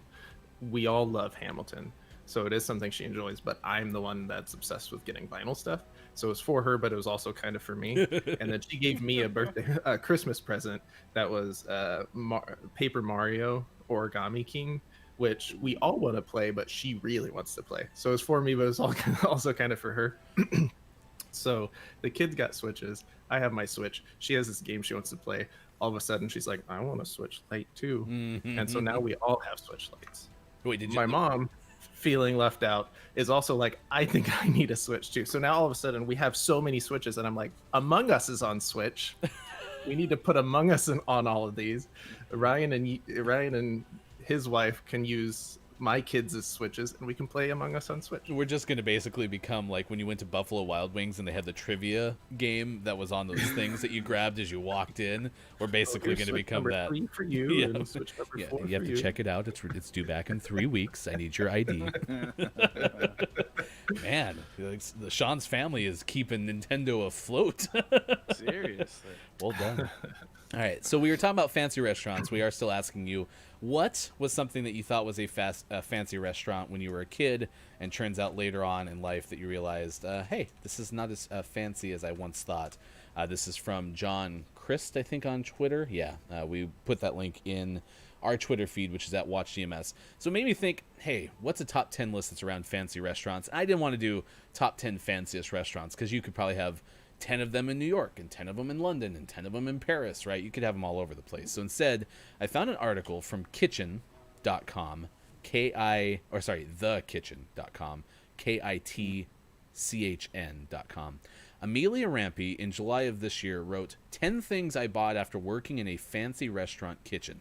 So, if you want to make your own kitchen as fancy as that of a Red Lobster or an Olive Garden, where you get spoons on your plate to twirl your pasta, or perhaps you're getting bread with oil and vinegar for food lubrication. Hi, I need some food lube, please. Check out the first hour for an explanation of that. I wonder if this is on this list. It's like the 10 things I bought, blah blah blah blah blah, and food lube. Sharpening stone is on this list, which I think Sean has. Don't you have a sharpening stone? I, in fact, have that exact sharpening stone that's pictured here. Sean's a big fan of his knives, kitchen knives. But of course, when you're working in fine dining, you need to have a sharpening stone because knives are the tools of the chef, right? So you have to keep those knives as sharp as possible. And speaking of which, number 2 on this list is honing steel, which also apparently has to do with sharpening knives. And I'm going to defer to hashtag kitchen knife expert. What the hell is the difference between a sharpening stone and honing steel? So a honing stone does not actually sharpen a knife. So a knife is sharp like this, right? And when you use it, that edge starts to curl, and the honing steel straightens it out. But it does not actually grind anything away to make it sharper because it also dulls down. And so the sharpening stone or any way of sharpening actually takes off material to make that a nice crisp edge again. But then the honing steel just realigns that edge overuse. Of course. Of course, yes. Yes, of course, yes. Yes, yes, yes. I know and- these things. Mike and I clearly are on the same page, yes. I know what you're talking yes. about, Sean. Delicious. Tasinex, the sorcery. although Shark's on board, Shark says good knives are a must. When Sharp knives are safer than dull knives. that is true, fact. When we were just out of college, I was in pretty good shape with a job, and I had a friend who was doing Cutco because he had just graduated, didn't have a job, so doing one of those gigs that helped him get some money. And I was also really good at sales, and so he came over to give me his pitch, and my wife looks at me, she's like, "We're buying the knives," and I'm like, No, we're not buying it. This is practice, Bree. This is practice. Guess what? I own some Cutco knives, so I also sold Cutco knives for a while. of course you It was did. great. Yeah, Mike. I'm Mike the Fe- working expert. Yeah, delivery driver. What was the other one that we had the other day that you I worked was a at? camp director. And you worked at Camp director for McDonald's. a while. Yep. Yep. Worked at McDonald's. And you sold Yep, Cutco knives. I was a busboy at a restaurant. No, when I you, lived in don't, Portland, I was just- don't keep telling us because we need to have more Oh. of these moments where you're like, oh yeah, Gotcha, okay. I also All did right. that. Yeah, yep, also did that too. So did you sell fine graters, which is number 3 on this list? I don't know. I bought they make you buy the thing, like the kit. Yeah. So I bought like the basic kit because I was poor. Yeah, and that's kind of the same thing as my friend who sold them was didn't have a job, so was just getting into it. There was one that was like a spatula with a knife on the bottom. You were supposed to use it to kind of cut like brownies and things, and then you could slide them out. And it had this sound, and so he goes, they told me to try this one because again he's practicing his sales pitch, and he looks at me, he's like, if you buy this one, you'll be sharp. And then he like had it on the counter and flicked it, and it made this ding sound that sounded like a note. And I looked at him, I was like, please never tell that to anybody ever, please.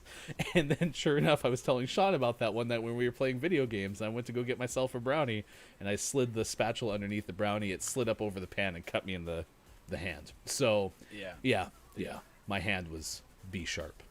Those are things that they like really point out during training, though. They're like, make sure that you do this because people, when they hear that sound, that makes them open their wallets, and you're like, yeah, this is great, whatever. Gosh. This is speaking of dangerous kitchen items. The 4th on this list is a mandolin, which I've heard many people get shorter fingers using a mandolin. Do you have one of It can these? hurt you. Yep, Yeah. I do have one of those. I make hash browns with them, or French fries often.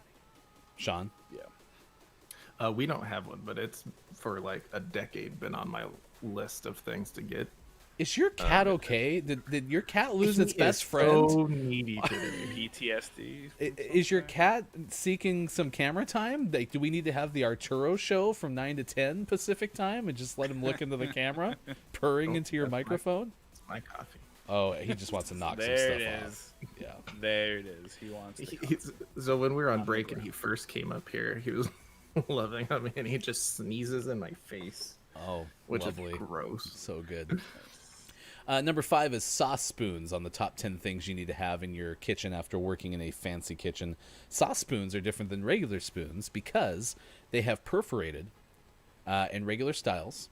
I guess that's true. You have other versions of that. But they're great for removing items from oil or soups. And the regular style is great for stirring and saucing.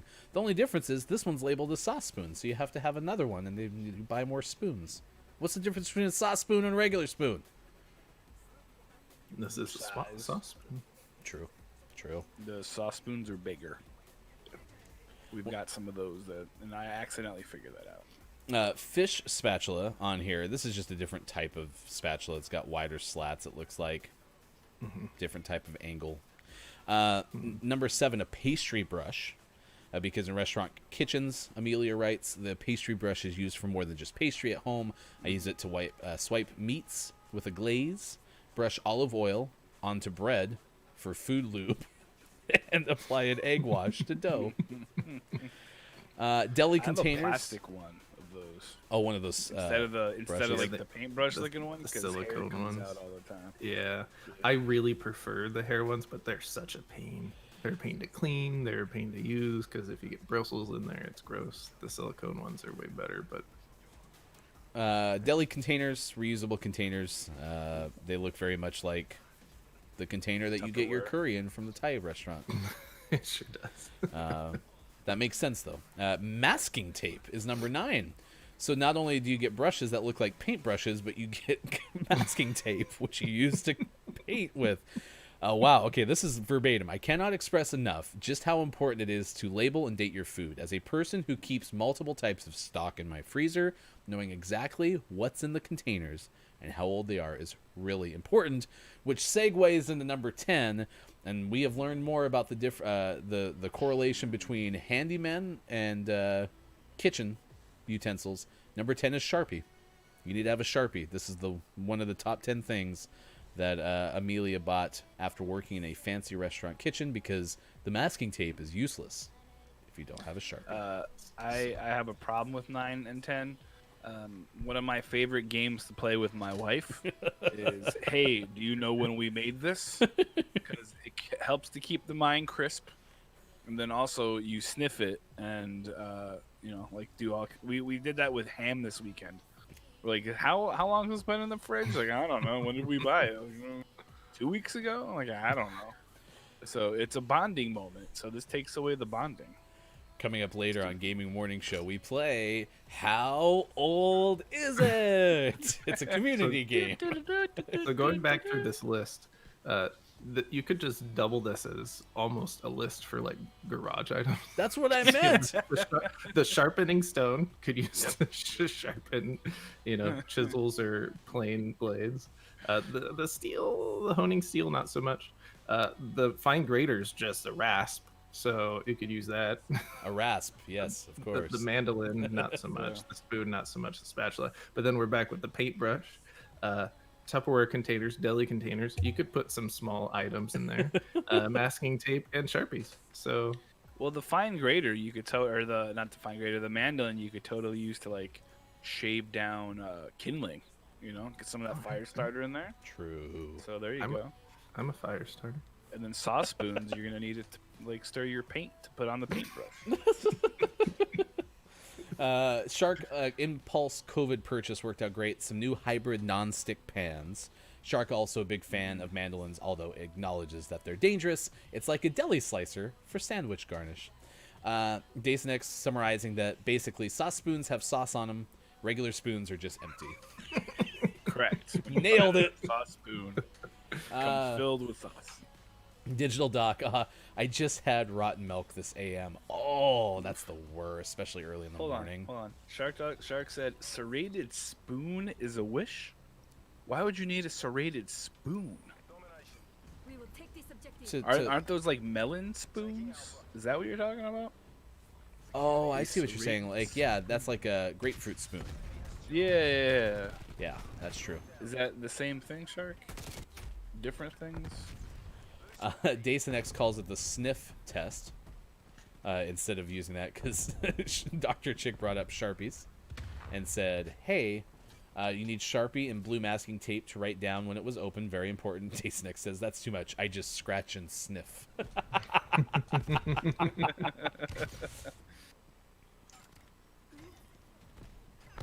We have a plethora of Chinese food containers, like the flat ones in our house from all the Chinese, and we use them often, mostly for cookies. You know.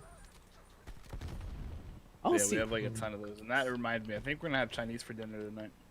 So then, Dr. Thanks. Chick, since you have the experience, what qualifies as a fancy restaurant? Because that is our topic of the day. Is what's a restaurant that you used to think was fancy as a kid, and then you realize later it's as an adult it's not. Because Dr. Chick used to work at a friend's fancy restaurant, and it was intense. Yeah, what is defined as fancy? Because shockingly enough, to add to the list, I was a busboy at a fancy restaurant for a while when I was freshman in college. Oh my gosh, Mike. So, Mike, are I you was, are you I think I was, 88 like, years nine- old? 19. How many- I was 19 when I worked there, and I was one of the few busboys who weren't stupid, so they would like have me work all the late events. I got to meet God, what is his name? Fred Norris from the Howard Stern show. Apparently, he was in a band, and it was so high class. They had his band play. Wow, he was really great, super great. So this whole time I thought I had a million jobs, and apparently I hadn't even Oh no, scratched I've the surface. had a lot of jobs. You know, the only thing that I'm concerned about, Dr. Chick said, you know, used to work in a fancy restaurant, and it was intense. I just don't know how fancy a restaurant can be when it's intense. Oh boy. Actually, it's 2020, almost 2021. I feel like a really fancy restaurant would be in a tent. You know, the minimalistic thing, right? Have you seen the meme going around where it's like, all right, listen, 2020, we're going to take it slow. Don't start saying that 2020 is your year. We're going to Nobody's- take this Everyone's one gonna step at a time. tiptoe in and everyone be easy. I've been thinking about it. My grandma loves Burger King, so I would only go to BK or McDonald's. But thinking back, Salty's is a fancy memory. Yes, Dacenix, that was a tent pun. Salties. Never heard of a Salty's, to be honest. No. Sounds good. It's a sister restaurant to Pepper's. Okay. see, salt and pepper are a very common pairing of spices. Are they? Can you Yes. can you only get them in fancy restaurants? Only those that are intense. Oh.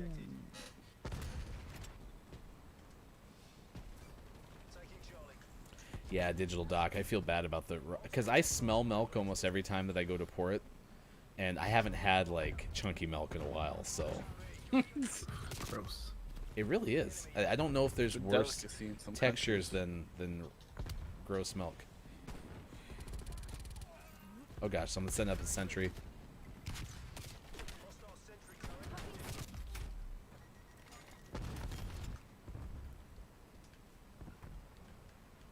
Do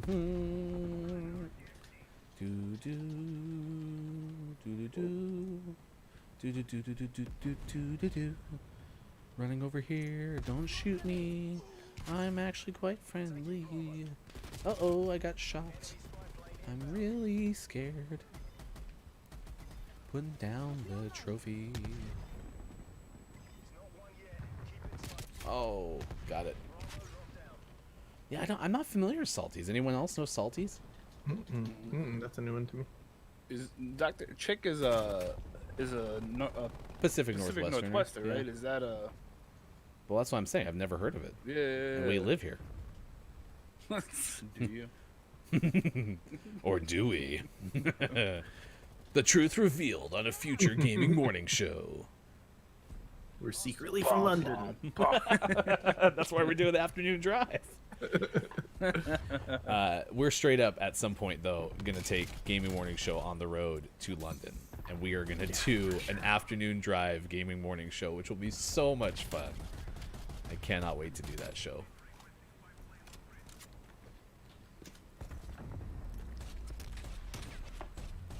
Man, this person is just wasting away.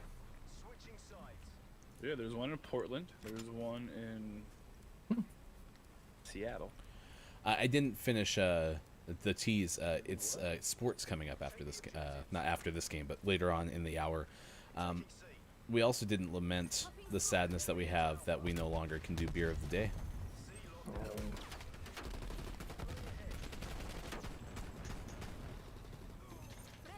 According to their Google, Salty's is a swanky seafood place. Ooh, swanky. It's another name for fancy. Swanky seafood eatery known for its bountiful weekend brunch buffets and sweeping Puget Sound views.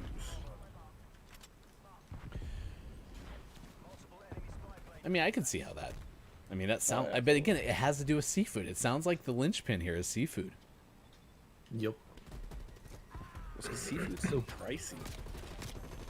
Unless you live in the Pacific Northwest, and then it's reasonable because, you know, it's by the sea. Indiana seafood, not as great. Yeah, we used to have a restaurant in my hometown that listed its price for seafood on the menu as market price because it was just such a range. I always knew that meant don't even ask your parents about it because they would say no. That was just too long to fit on the menu, so they put market price. We ran out of zeros, so It becomes a well-known acronym. DEAYP. Don't even ask your parents. You'd see it, it would sound awesome. You're like, oh, oh, never mind. Mom, can It's I have market price. Can I have the lobster Alfredo? Mom's like, I can't even have the lobster Alfredo. oh, We got blowed up. Yeah, we did. But we died together, Sean, and that's what matters. Oh, there was a behind us, and they have a sentry. Oh, there's a sentry gun behind us. Did you get it? got it. I got it. Is gone. It gone.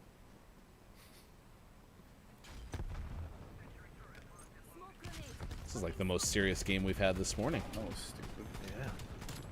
All right, I think we gotta work together to get B back. They're pretty entrenched right now. I'm busy getting my right-hand man back, so. Haha, sucker. All right, I'm with you, Doctor. Let's do it. You died? Oh, no, you didn't. Okay, trophy's down.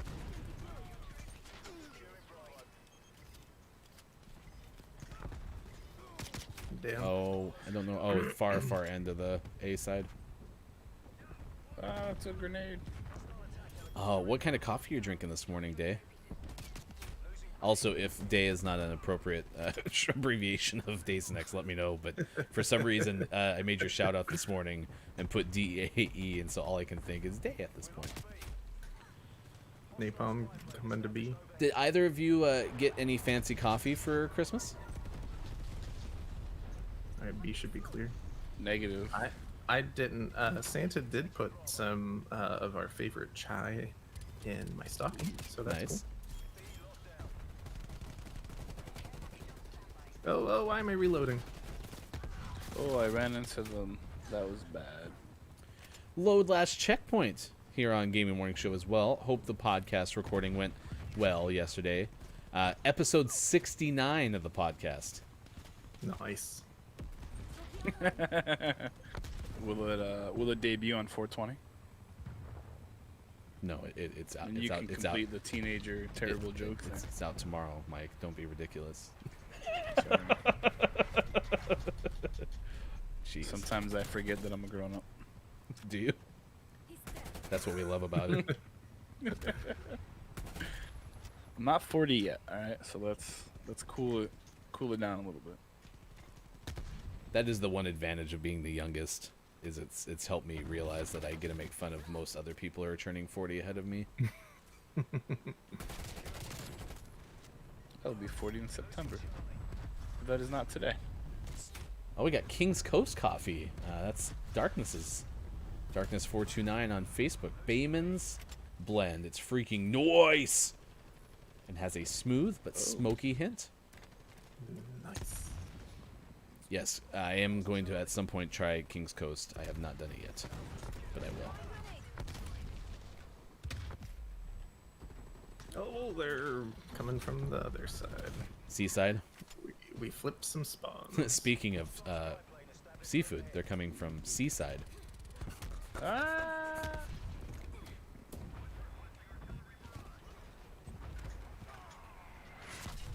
Oh, someone got blew up.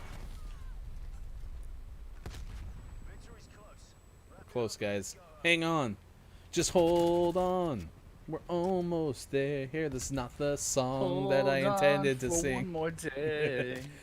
Hold on. Lizard on a chair. Come on, cruise missile to finish it off. There we go. Singing a little Wilson Phillips for our crowd, who has Dude. no idea who Wilson No, Phillips that Wilson Phillips song is a banger.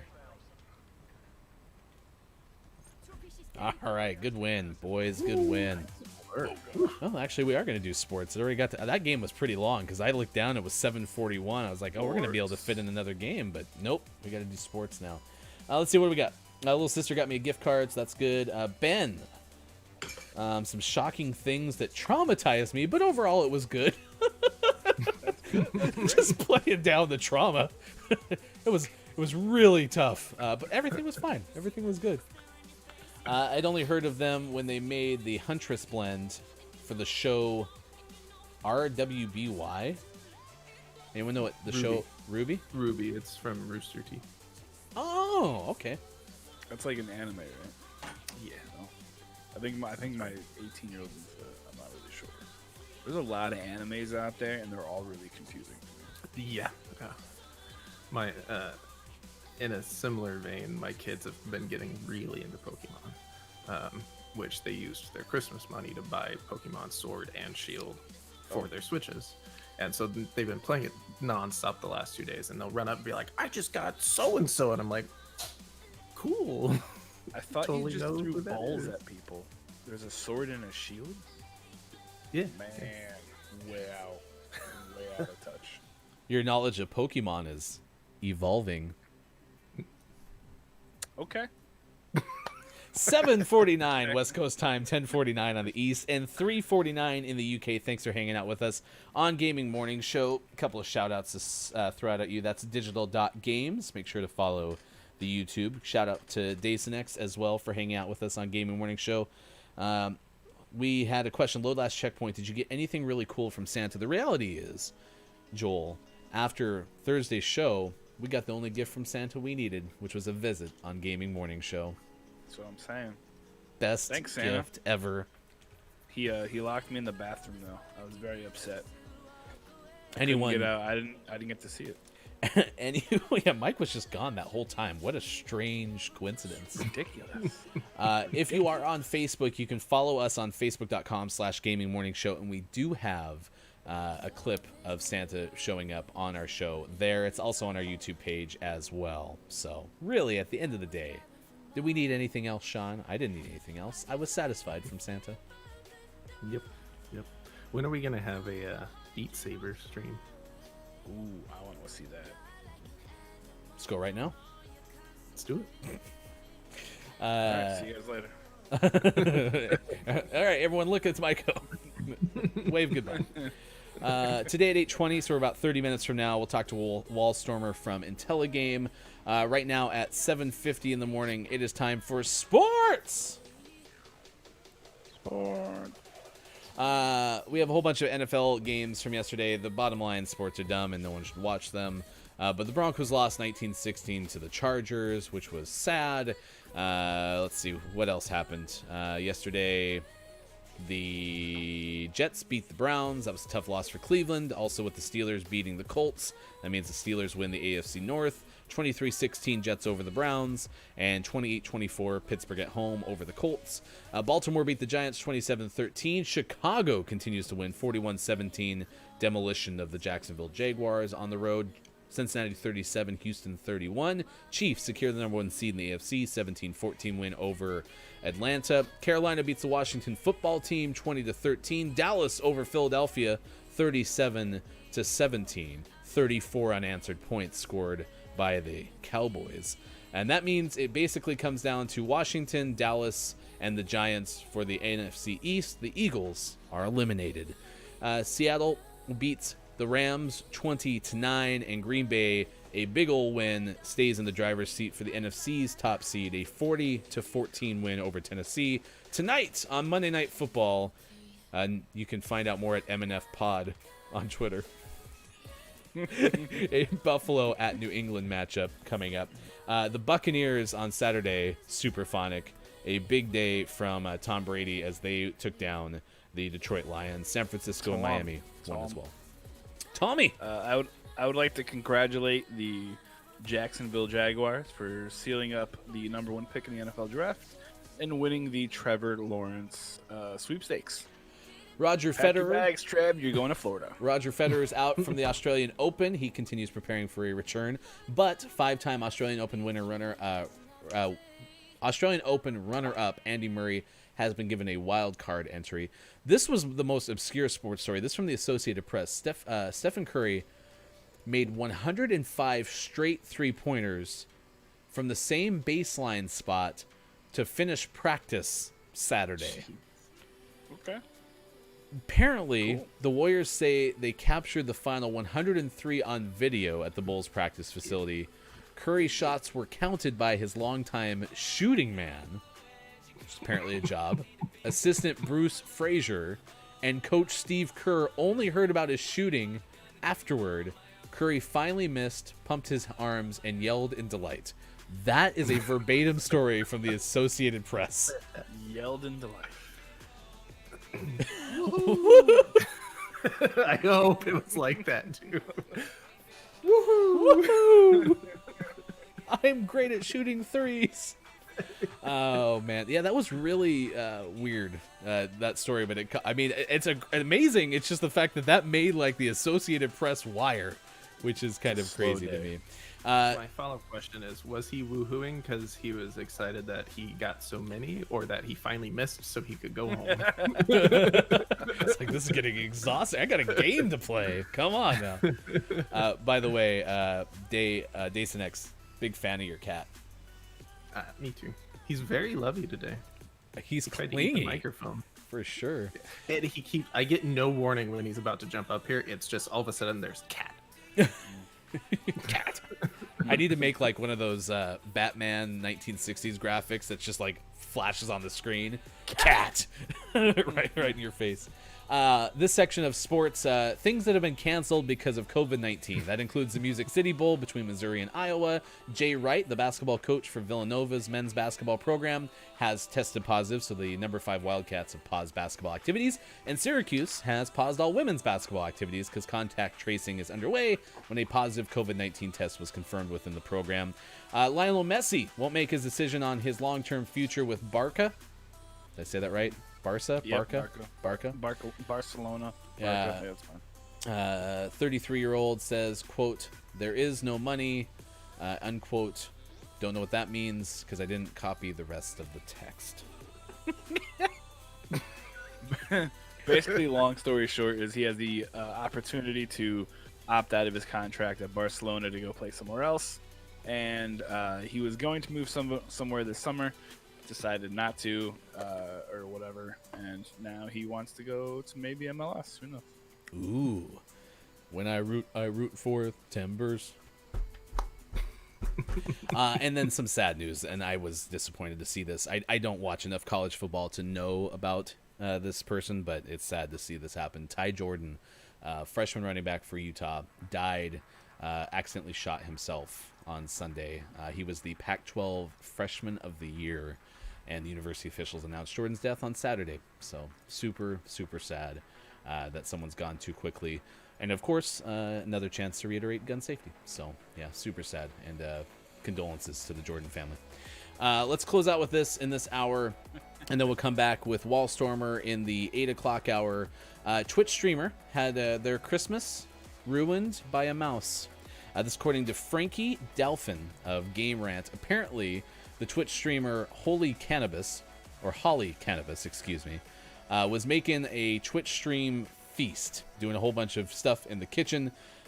Decided to do a chill showcase, according to the text, and was getting ready to remove a tray from the oven when a mouse sprung from the kitchen drawer, landing in the oven. Holly checked a whole bunch of places, including the drawer underneath. Could not find the mouse. Several minutes after the initial encounter, investigated the drawer again, had a pair of tongs, and the mouse, hiding under a baking tray, sent the streamer into terror as she went running for cover.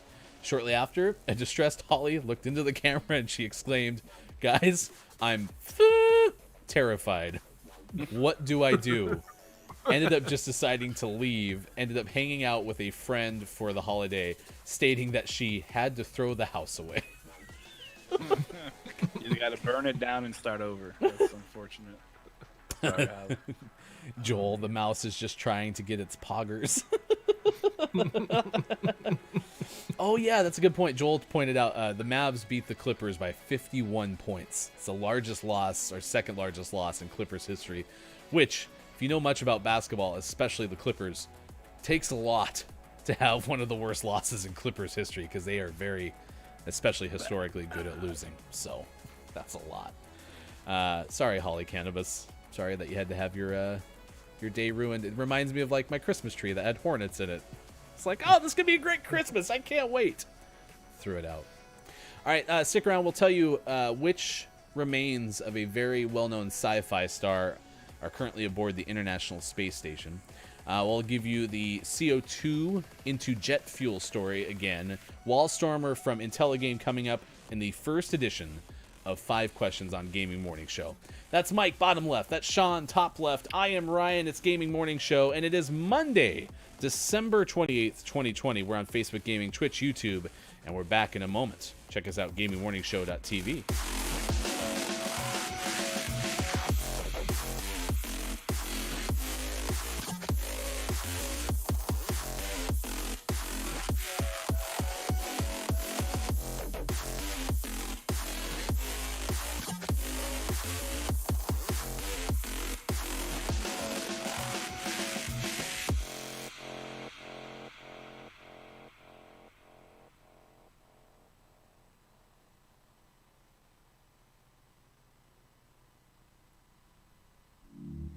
I'm not looking for someone to dry all my tears. No, I'm not looking for someone to scare away the fears. No, I know it's not gonna happen. Don't believe in happy forever after. No one should have to feel this torn. We're unable to speak with voices to soar. We could do better than this. We could do better than this. When you stand in the middle of the crowd, I wanna know it's me that you're missing. We could do better than this. We are much bigger than this. When you stand in the middle of the crowd, I wanna know it's me that you're missing. Me that you're missing. Me that you're missing. We could do better than this.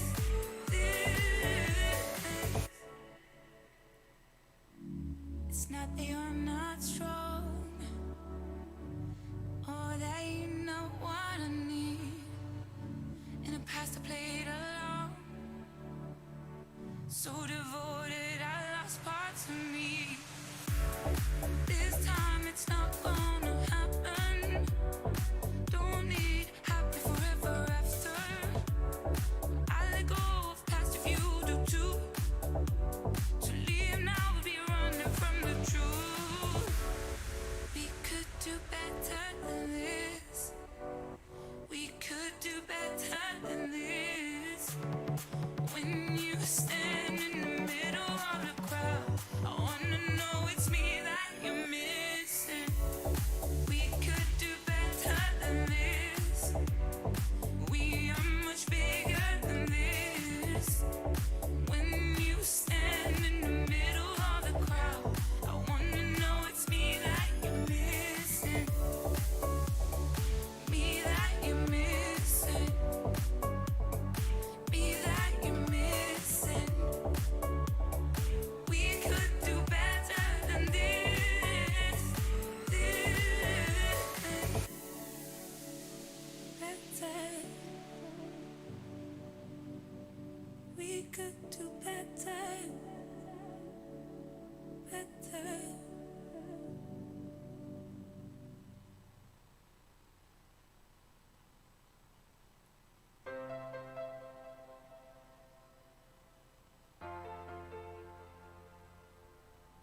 trouble the one way you take her chance. Believe in us and leave her alive. Before the war, after the war. When we unite, we can survive. To trouble the one way you take her chance. Believe in us and leave her alive.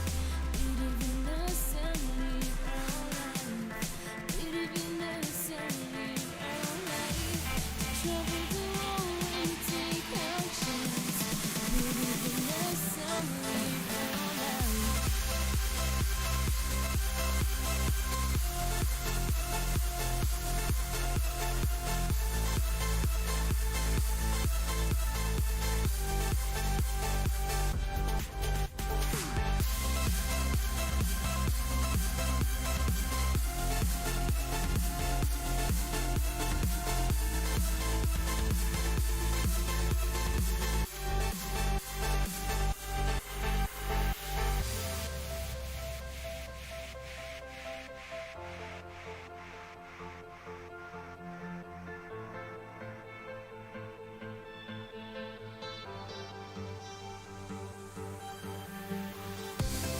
Every day and every night, when I'm alone, how I'm with you. To trouble the one way you take her chance. Believe in us and leave her alive. Before the war, after the war. When we meet, we can survive. To trouble the one way you take her chance. Believe in us and leave her alive. Believe in us and leave her alive. Believe in us and leave her alive. To trouble the one way you take her chance. Morning Gamer. It is Monday, December 28th, 2020. Gaming Morning Show continues on Facebook Gaming, Twitch, YouTube, and at gamingmorningshow.tv. I am Ryan. Look, it's Mike O. He's here bottom left. Sean is in the upper left. Thanks for being with us wherever you may be. You can follow us on Twitter at all of these locations. Look, it's Mike O streaming Monday, Wednesday, Friday, and Saturday nights on twitch.tv/Look, it's Mike O. We've been talking about the fancy restaurant that you knew about when you were a kid, only to find out later on in life that, hey, it's not as fancy as I once thought. And that includes talking about everything from Red Lobster to Olive Garden to Food Lube. We've hit them all this morning. Anyone want to recap Food Lube for us? I think it should remain a mystery. Yeah, if you missed it, that's where we would be really good YouTubers if we put that as like our videos. Like, if you missed Food Lube, check out our YouTube channel. If you know, you know. Oh, hey everyone! Big round of applause. Austin Attack 12 has secured the new microphone. Austin, your voice is going to sound so pristine. It's amazing. Let's see. I just tweeted the photo of the hornet tree. If you missed that before, I once, in fact, the last real tree that I ever owned for Christmas was a tree that had a hornet's nest in it. And I called my friends from across the street and asked them to get it out of my house. I've never had a real tree since. Never, ever again. I was gonna say, are you ever going to try it? Nope. I'm gonna come over to your house and smell your nice real tree, and then I'm gonna go home and make sure I don't have hornets in my house. So, It's my you know. favorite euphemism. Smell your real tree. had a pretty good weekend. I spent a lot of time with the family. Didn't watch many streams, so I hope anyone who was streaming over the weekend had some delightful streams. Of course, today at 8:20 we have Wallstormer joining us from IntelliGame. How was your all's weekend? Sean, you feel good about the holiday? I feel pretty good. Yeah. It was a fun holiday. It was nice to relax. It was nice to hang out. I'm sad to go back to work tomorrow. Mike? It was good here in Indiana. There was lots of tears and happiness and joy and crazy children. Makes sense when I you now understand the line in the song about like kids going back to school. You know, I love my children; they're amazing. But oh my gosh! But Yeah, no, it was good. It was good. I got a new airbrush, not a new, just an airbrush kit for Christmas. So I'm excited to play with that and paint some of my 3D stuff. nice. Oh yeah, because you have the 3D printer, so nice work. I do. There's a little Bigfoot guy that's gonna get painted that my kids think is a turd. Yeah. Why does it why does it start brown? Is that like the material It's in it's the base. No, I painted the base. Ah. So the base is brown, and then like his hands and face and feet will be like tannish. Yeah. Up in the International Space Station, there lies the remains of James Doohan. Anyone know who James Doohan is?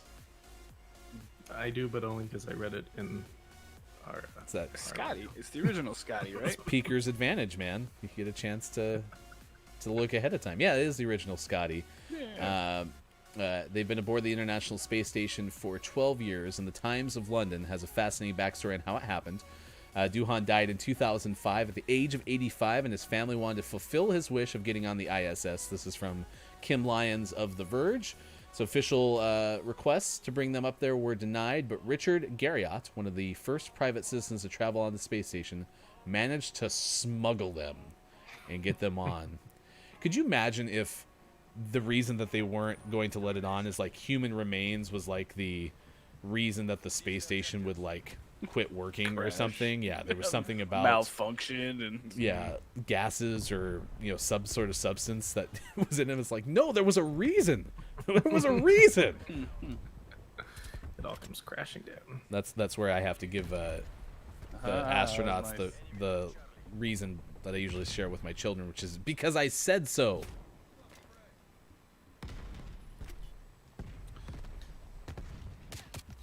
There's a lot of really interesting like rules and regulations around cremated remains and whatnot. So it's strange. I only figured this out this year, and my dad unfortunately passed away. Oh. And when we went through the process, like the funeral director or whatever was like, oh yeah, here's this certificate, so you can like prove that these are the human remains of somebody, and you're like, wait. Like, is that a thing I have to worry about? Are they someone gonna be like, "What do you got there, kid?" You know, like, I promise it's not from the grill. But yeah, there's a lot of weird regulations. Like, if you take it on a plane, you need this specific thing. So it's like, okay, I'll just fly with my dad next to me. It's all good. And if you're flying with a coffin like Jack in Lost, you'll crash on a pretend island, and we'll spend 8 seasons trying to figure out what the hell happened. But we'll all stop at season 3. Man, they are doing a great job on B. I just want to compliment Yeah, this other It's team. very obnoxious. This isn't looking good. Ah, suckers! I snuck up behind them. Trophy system is down. The trophy system is down. Grenade all you want now. Okay, I'm in B. 'Kay. Could use some backup. I'm here. Does B know that you're in them? Okay, I got the guy who killed me.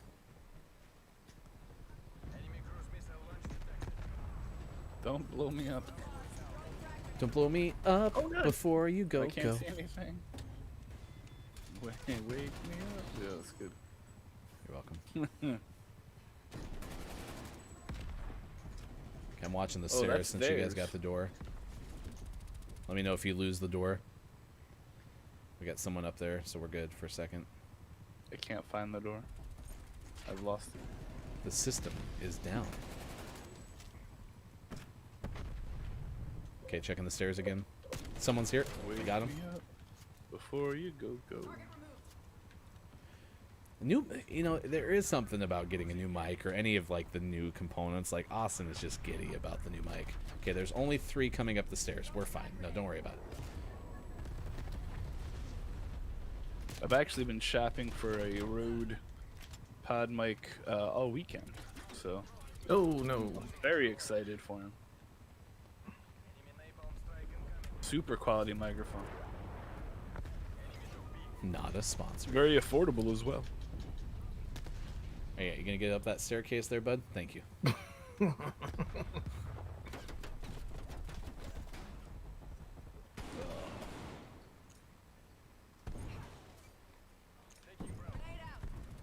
I felt like the impact of Christmas noobs were a lot less this year as well. Of Christmas what? Noobs. Oh, people like who just new got players, the system. you know, Yeah. where you can boost your KD. Ooh.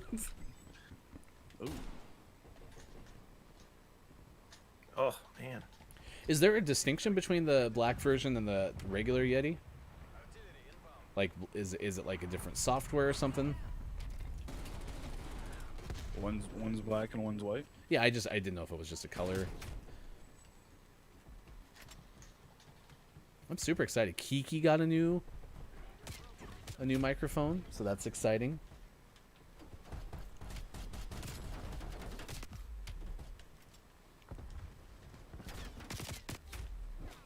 Yeah, I've been pretty happy. I'm using a MXL 770 condenser microphone, and it is analog. It's just a straight up XLR microphone. Oh. Kiki bought Super the new microphone.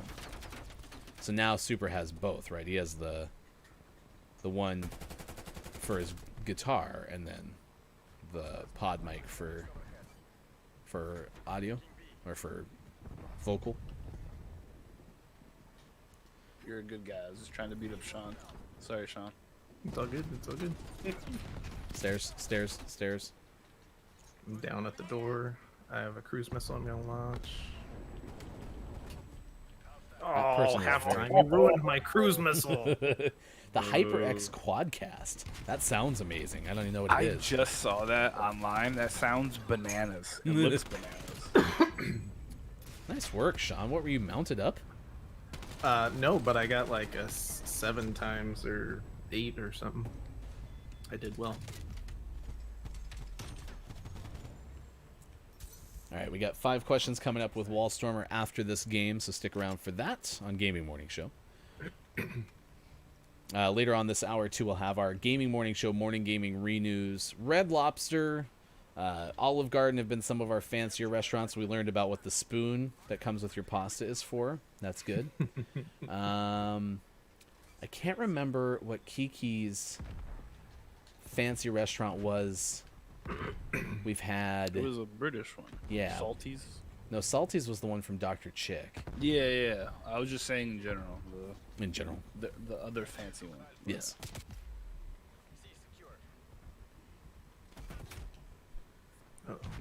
Look who's back. Look who's back. Back again. I have hopes that no longer sound like a 13-year-old boy, but maybe a girl. I'm pushing for 16 and up at least.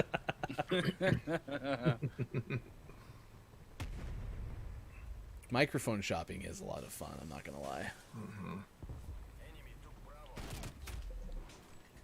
It's a lot of fun, but it's also a tiny bit discouraging because you're like, man, this microphone looks awesome. It's kind of like the seafood, like the market price. You're like, yeah, this is great. Never mind, it's $8,000. This one's made with diamonds. That's how you know it's good. Oh goodness, they gotta lock the down. Yeah, they're playing well. I keep trying to shoot the window people, and then more window people show up, and then...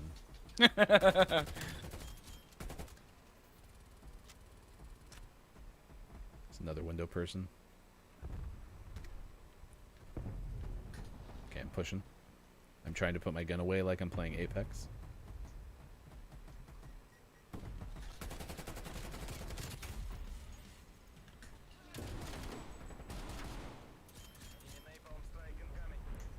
Yeah, I want to get a dynamic mic like Ace Devon Radio, but I'm pretty happy with the condenser mic so far.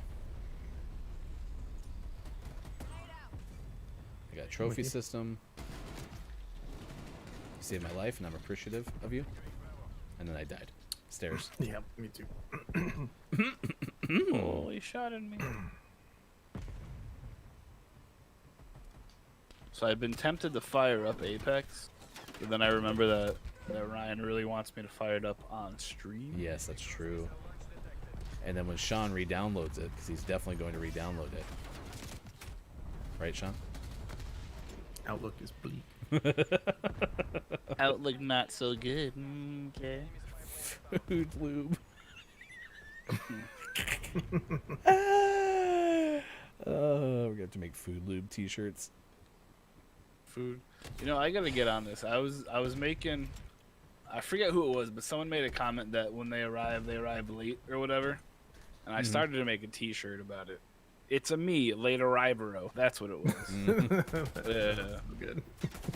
I started to make some merch. Was that Nintendo? I think it was Nintendo. Oh, misread that, Kiki. I thought you got the new mic. That's awesome that you did. Let's get our source on that. Let's go live into the field. Kiki Low has the story. That's called a toss in the biz. Well, great new addition, by the way, to Gaming Morning Show, Morning Gaming News. Mike, I'm proud of you for that. Well, when you hear the news, I mean, you need to have the news sound, right? From like the 1930s. Got your back. Oh, that's gonna hurt. There are like 40 trophy systems on P. I'm very good at being late, Dr. Chick, but I'm on time for Ryan's standards, so it's important. That's a kill. I mean, I basically make sure people know when to expect me. Okay, the trophies are down on B. Okay, I'm just All gonna of push them? in there. I'm gonna push in there. Oh, nope, A is now I got taken. shot.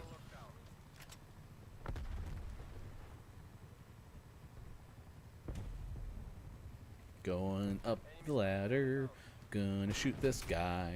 I missed and he shot me, so now I am dead. It's the lyrical genius that I provide.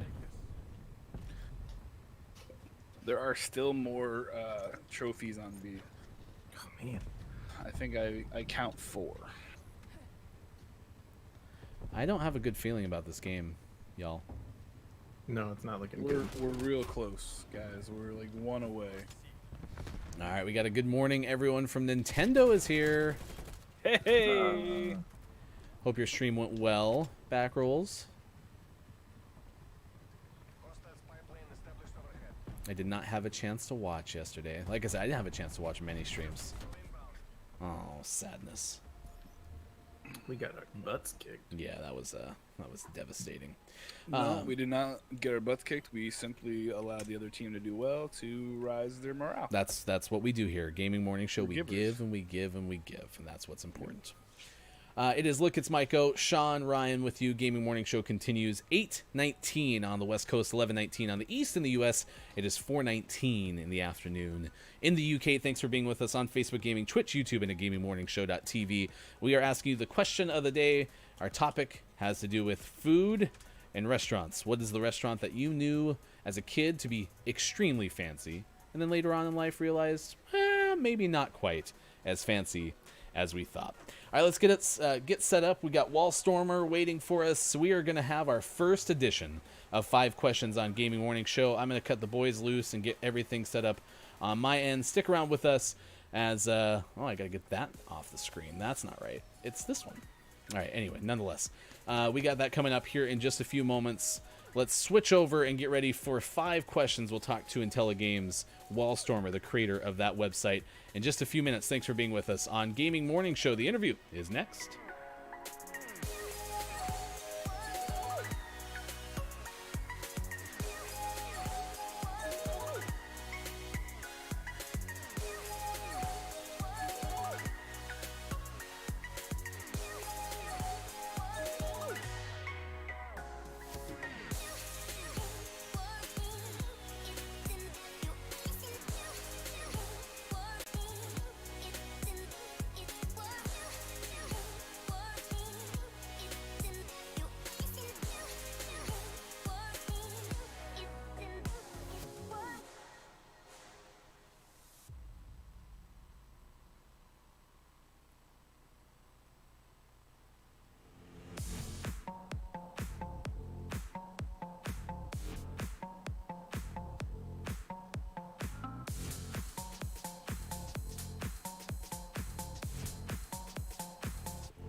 Gaming Morning Show continues as we hang out with you 8:22 West Coast time and 11:22 on the East Coast. I am Ryan, and it is time for the highly anticipated debut of Gaming Morning Show's 5 Questions segment. We bring in our guest. It is Wallstormer, Josh, the creator of Intelligame, on the show. Appreciate you hanging out with us. Good morning, Josh. How are you?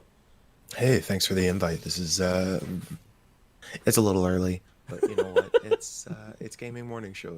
I'm glad to be here. Thanks for the invite. Absolutely. We're excited to have you here and play this game of 5 questions. And what this is going to entail is we're going to ask you likely the most nonsensical questions you might get asked in an interview. But, of course, we want to get a feel for what Intelligame's about, what you're about first. So I will ask you the serious question on the front. Give us an idea behind your streams, Intelligame.us, some of the things that you're working on. Yeah, so I run a site called Intelligame. We make connections between games and the real world. Increasingly, it feels like less of a site, more of a community space. So we really focus on trying to have a good time with games, but also talk about the real world connections, social justice, representation, dissecting some of the themes. You know, it's kind of like if you were going to take a course on games maybe in like high school or college English class, but perhaps a little more casual and fewer papers to turn in. So yeah, that's what we do for Intelligame. I also work with Dual Wield Studio. This is a company that basically helps small individual creators and also now larger creators make merchandise and make it in, you know, ethical and sustainable ways. I stay busy.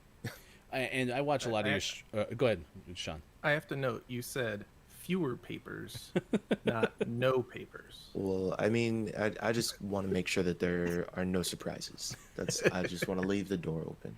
You have to remember, Sean is a doctor, so he's turned in many a paper in his time. So he's probably very excited by that. My goodness. I've said this a lot about your stream. I watch it a lot on Saturdays, and I absolutely love the chill vibe and the perspective that you bring. What was it about the reason for building this social look on gaming? What was it about kind of building this community that enticed you? Why did you decide to do it? Well, I started working in Games Crit, I'd say about, oh gosh, I think it's been about 10 years now.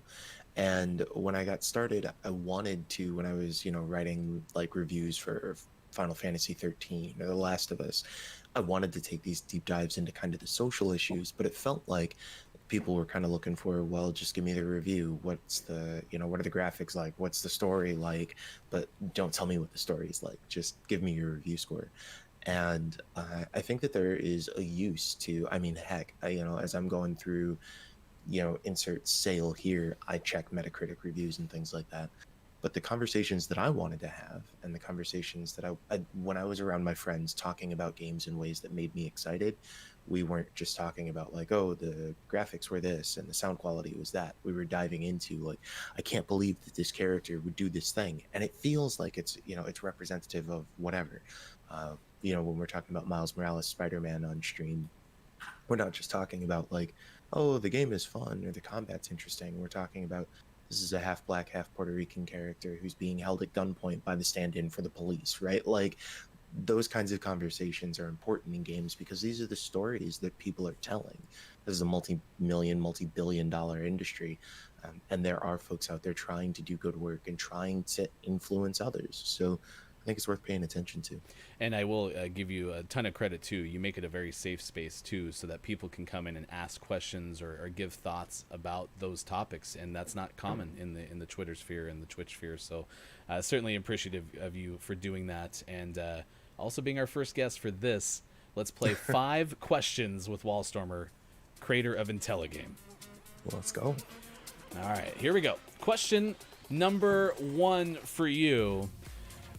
We asked you what your area of knowledge is around certain topics, and you gave me entertainment. So I'm going to ask you just a random entertainment question.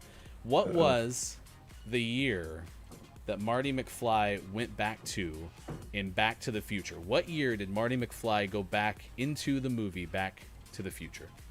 Ooh, okay. So I know that he went back and he saw his parents, and they were, oh gosh, I'm going to say 54? Final answer? Final answer. I So have no close. idea. So close. 55. 55. The devastation. Right The there. devastation. The Right devastation. there. All right, question number 2 for Wallstormer. Mike was going to do this. Mike's gone, but Mike was thinking of a number. Now it's Sean. Sean is thinking of a number between 1 and 7. Sean is thinking of a number between 1 and 7. What is it? Since it's between 1 and 7, it can be neither 1 nor 7. So I'm going to go with 4. Oh, it was 3. Oh, another one off. What is this? What is going on? The sadness. The sadness. Devastation. Oh my Sadness. goodness. All right. Question number 3. I gotta get 1 out of 5. Well, that's, this one- that's my goal now. The bar. The Is bar very is low. set.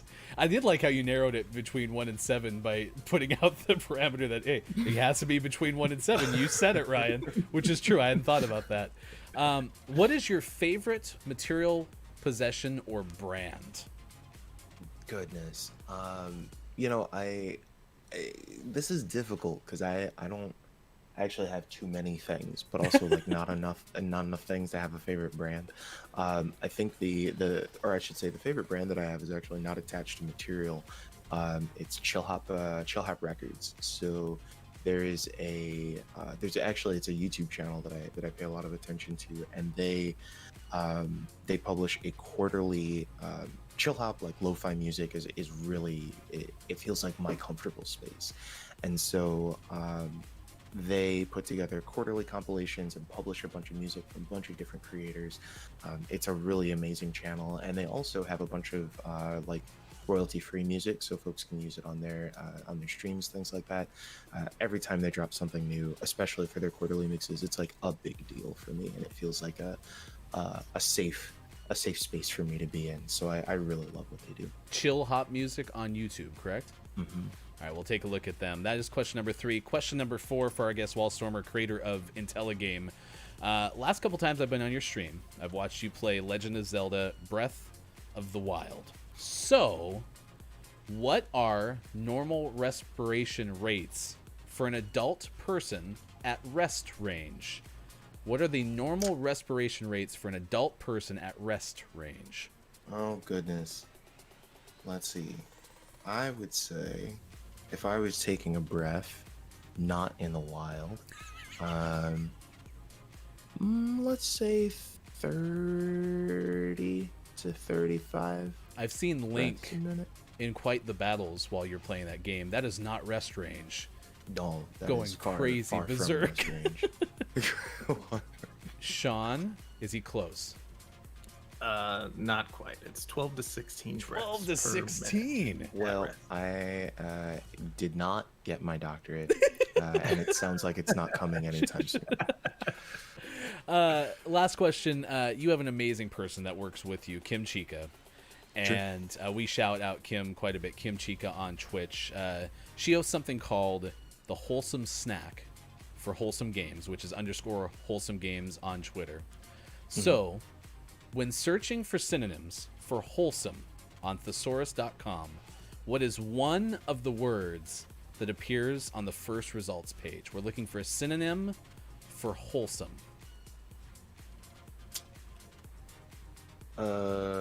Ooh. Can I phone a Google? Can I phone a Google? What are my lifelines? I'll give you a if you're close. We're gonna wholesome. I'm thinking it's gonna be something like good-natured, kind, soft, warm, gentle.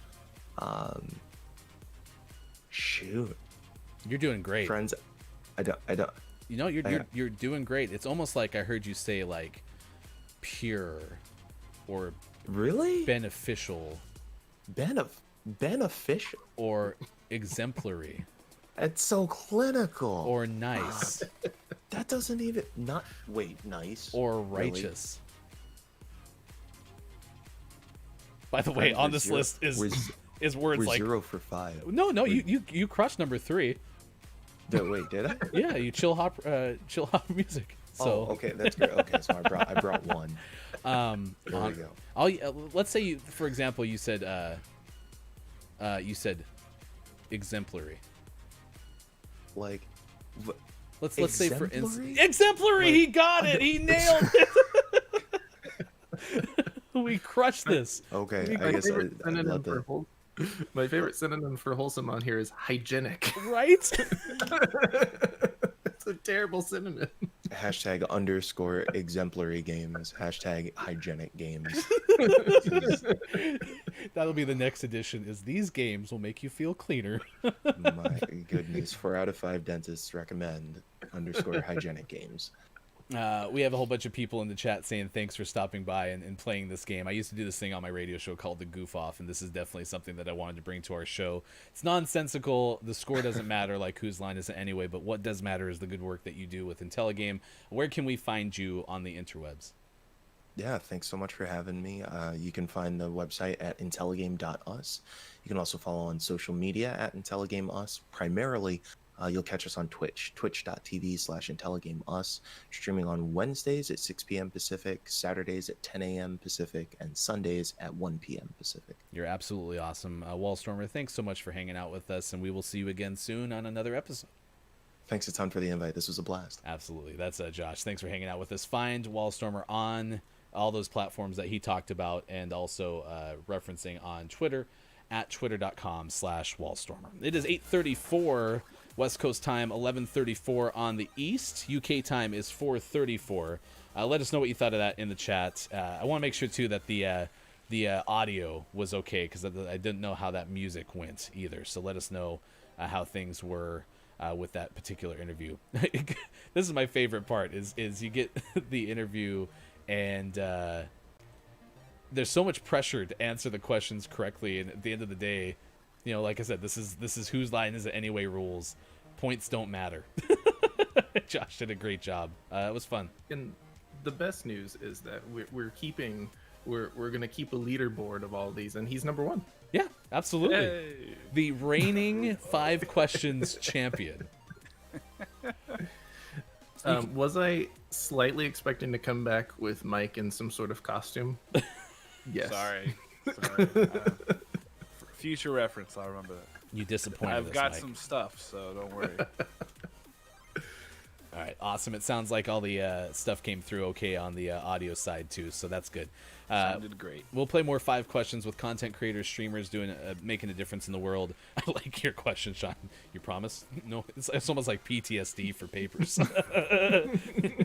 He said everything would Have be to fine. notice you didn't say there would be no papers. How many papers are we talking here? That was fun. Yeah, and Mike, I meant to tell you were supposed to come over, but I might have mistakenly told you not to, so I'm sorry if I did. But Mike was going to guess the number. Nice impromptu work, Sean. Fist pump. Oh, I don't No, know. I had one What prepared. do you do 4 now? Yeah, for that one No. I did.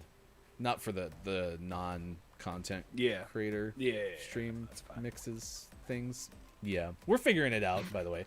Copia Now is you in know. the chat. Knowing's half the battle. All right. Thanks for hanging out with us. Hofbrew's in the chat. Copia's in the chat as well. Coffee is on. I got some Stumptown coffee, some Holler Mountain, which is one of my favorite blends from Stumptown, which is yummy. So I got that in my stocking. I'm excited to grind that up, though, and see how things go. Chill Hop is on Spotify, of course, so you're familiar. I am. I need noise in the background when I'm working. Otherwise, I find ways to distract myself.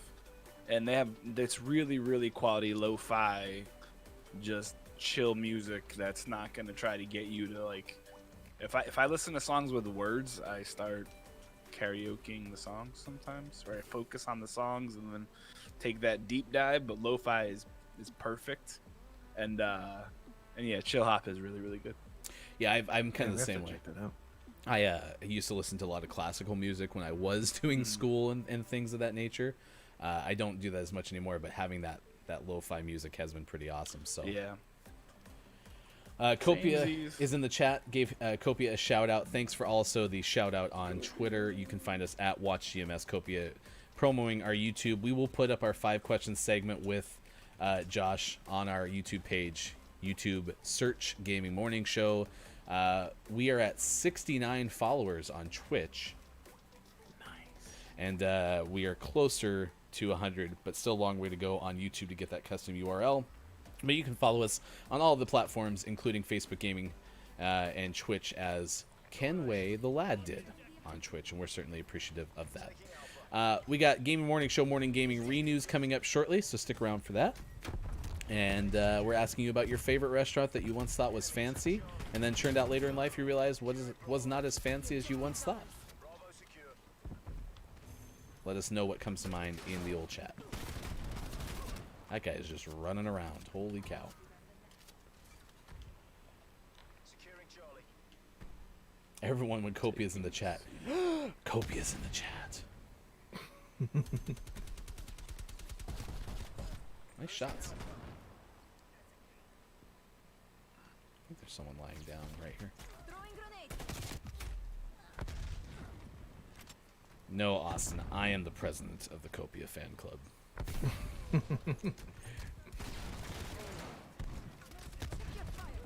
The Look It's My Go fan club is hiring. I think Santa's your clubhouse leader. He's the best. We're gonna have a fight over the Copia fan club. Losing Alpha. I have a lot of very fun stuff planned for 2021 with the channel, because I really do want to build it a little bit. So there's gonna be some other special guests that stop by. Nice. Nice. And we can't wait. I'm very excited. I debuted this guest, so we did a this is a little teaser. Maybe you can figure out who it is. But for work this year, since there was the COVID, we didn't do like a get together in person. So our executive did like a painting party on Zoom. Ooh. And so we all zoomed in with each other, and I decided that in order to bring some more joy to it, that I was going to paint in a character of sorts. And so I dressed as a certain character and did some painting. Nice. I was trying to be funny, and it turns out I'm actually a pretty decent painter. Go figure. Only in that character, though. Only in that character, yeah. If I wouldn't do it like Maiko's terrible at painting. yeah. Oh, This I know. other individual is amazing. I know what you're talking about now. I've seen the pictures. We have a fight going for actually the full cabinet of the Copia fan club. We got people running for secretary, all sorts of stuff. Chrissy answering the question Olive Garden, which has kind of been a pretty common one because I was on board with that. I thought Olive Garden was like the tippy top. Red Lobster was also another one, which is a Darden restaurant. My answer to Red Lobster, though, was only because it was so far away. Like, you only could eat it when you went to a certain place in Montana growing up. And so, you know, that makes a difference when you've driven 5 or 6 hours to go eat at a place. Losing A. For a little bit, Panera Bread kind of had that feeling, but only because it was like high class, like quote unquote fast food. Mm-hmm. You know? Sorry, that fast now it's just casual whatever. trend. Yeah. Now that's everything, right? Right. There's a market that seems to have blown up in the last decade or so. Mm-hmm, for sure. Now, Chrissy, can you answer what the spoon is for at Olive Garden when you get your pasta?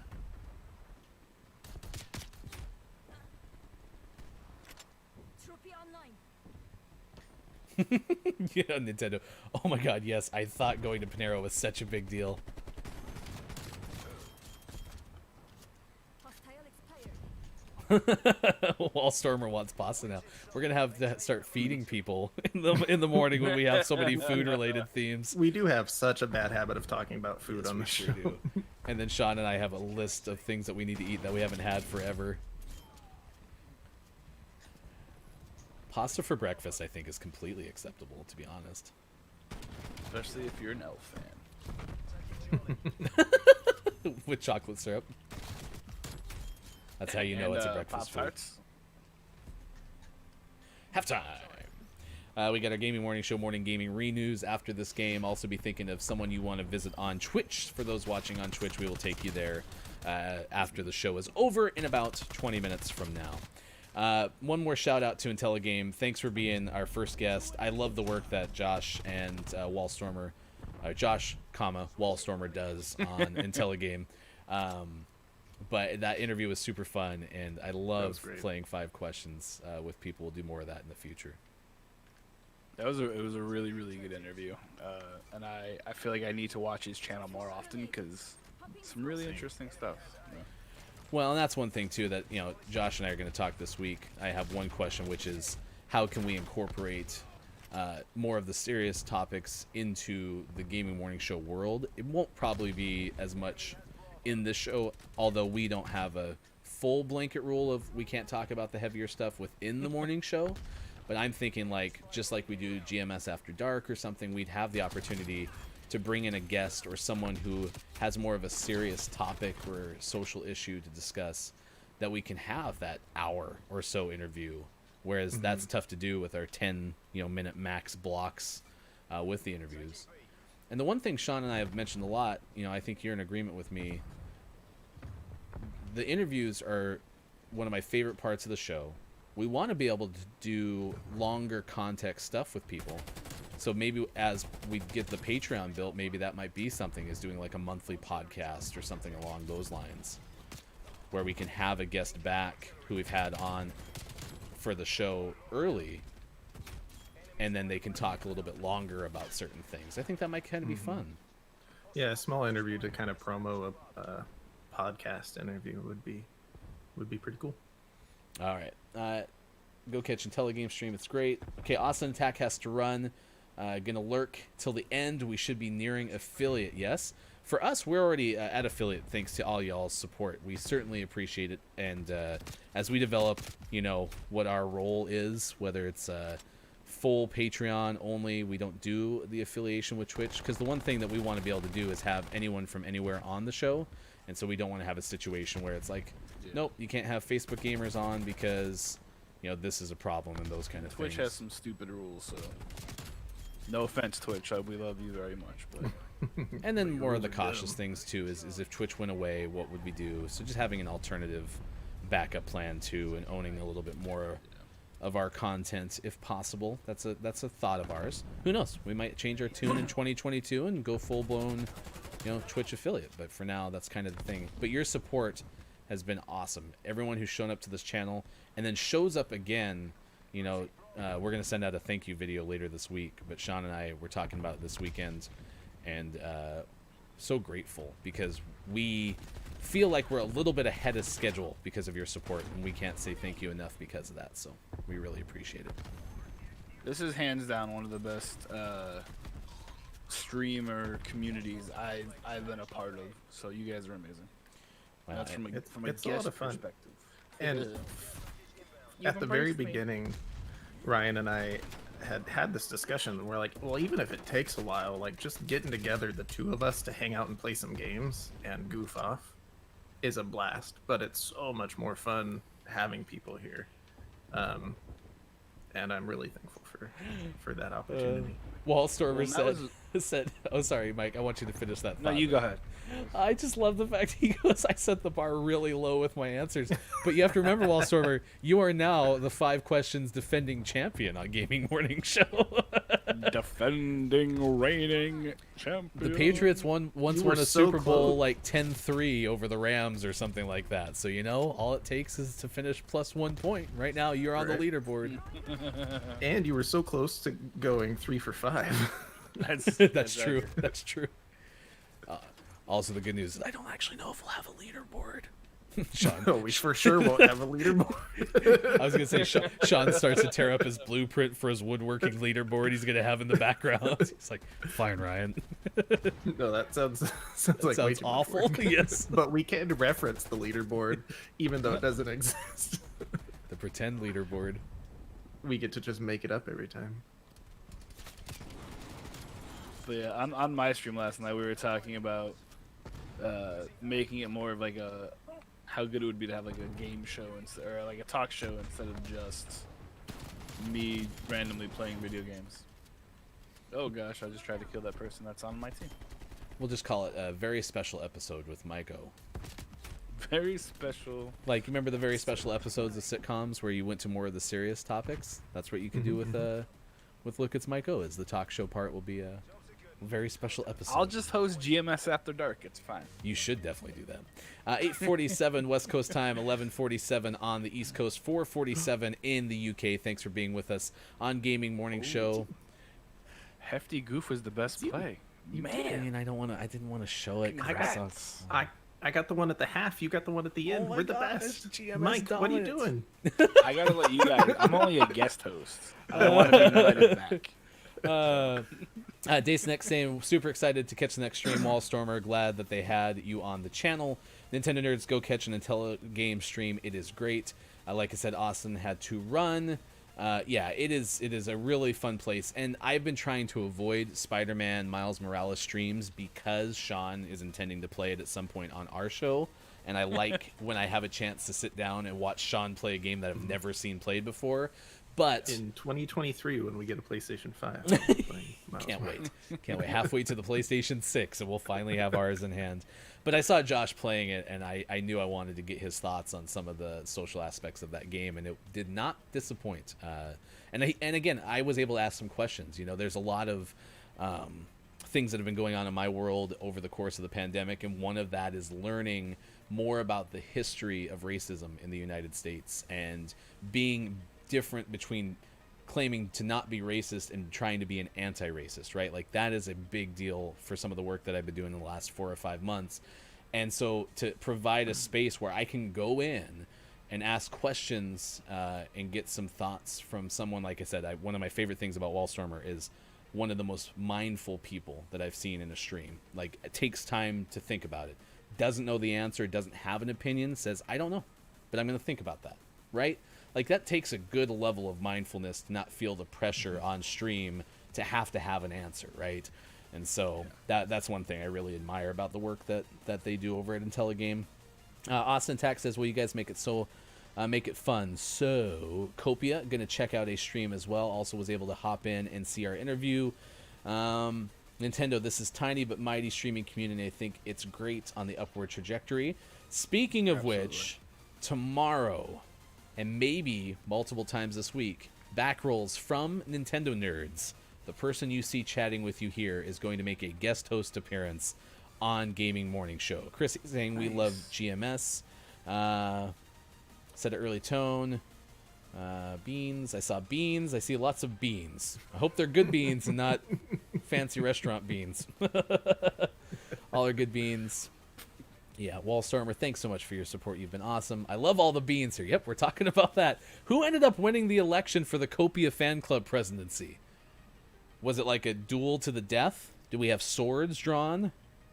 I don't know. I want to know who won. All right. Let's get the headlines of the day. We won't go back to the newsroom, but we can get the synopsis. We do this every morning around 6:30 a.m. Pacific time, where we get the GMS morning gaming news. It is time to go back to the newsroom. Metaphorically, here's hashtag video game expert Sean. It is still Monday, December 20th, 2020, and this is your Gaming Morning Show, Morning Gaming Renews. Not much going on still. We're in holiday season, so everything's pretty slow, except for the Nintendo eShop, which got flooded with new people downloading things for Christmas Day, and it went down for quite a while the second half of Christmas. Did come back up sometime the morning of the 26th and has been up since. But if you got a Switch on Christmas, you may have experienced some difficulty downloading some games. And in other Nintendo news, a 28-year-old lost Game Boy add-on was found called the Workboy, which offered PDA-like functions to your Game Boy, including an address book, calculator, appointment book, and so much more. It looks like a little keyboard which plugs into your Game Boy and gives you those functions. It was originally licensed and set to come out in 92 or 93 for about $80 to $90, but was for some reason scrapped. It actually could have been ahead of its time in so many ways. It could have been Absolutely. way ahead of its time. Absolutely. You got to keep those the Capri Sun dates straight. You know, which day did I have fruit punch? Which day did I have whatever other flavor there is? I'm sorry, Capri Sun dates? Was this a Was this a method of telling what day it was? Like, oh, it's been 7 days since I last had a fruit punch, so you knew it was a It's like, Monday? yeah, like it's fruit punch day. Like, oh, it's whatever other day. It reminds me of like the underwear that had dates on, or the day of the week What's on that? them. Sorry, you cut out for a second there. I said I underwear. think Ryan's internet said Yeah. no more. All right, Ryan's fine. internet. I'm I'll stop You cut making me. fun of the Capri Sun. You will not do such thing. So, all right, and last but not least, We finish off today's Gaming Morning Show Morning Gaming Renews with the Word Around segment within segment, where we relook at what's out today. A lot of Switch games. did you say a relook? A relook. Quell Reflect, Cube Raiders, Void Source, Professor Lupo, Ocean, and Dungeon Limbus, all out on Switch. But for the most prestigious award in video game focused morning shows, your favorite segment within a segment within a segment, we rename the name of the morning. Hell Sports, out on Switch. Rename the on Switch. So we had a Dr. Lupo. I didn't know there was a Professor Lupo. I mean, this is all news to Professor me. Lupo. And the ocean. Ocean. Not the ocean, just ocean. Hell Sports on Switch. This day in gaming history, 1982. Tom Bundy, when he's not busy throwing touchdowns for the Tampa Bay Buccaneers, scored a world record of 4,787,665 on the Kickman arcade game. Austin Attack 12 and us wish a happy birthday to Jordan today. Actress Nichelle Nichols turns 88. Maggie Smith, 86. Denzel Washington, 66. Seth Meyers, 47. Joe Manganiello, 44. John Legend, who is not, disappointingly, in Jingle Jangle, 42 today, although John did produce it. Martha Wash is 67. Miles Brown is 16. Rocco turns 41 today. And a partridge in a pear tree. Happy heavenly birthday to Stanley. Oh, Stan Lee, yes, has a birthday today.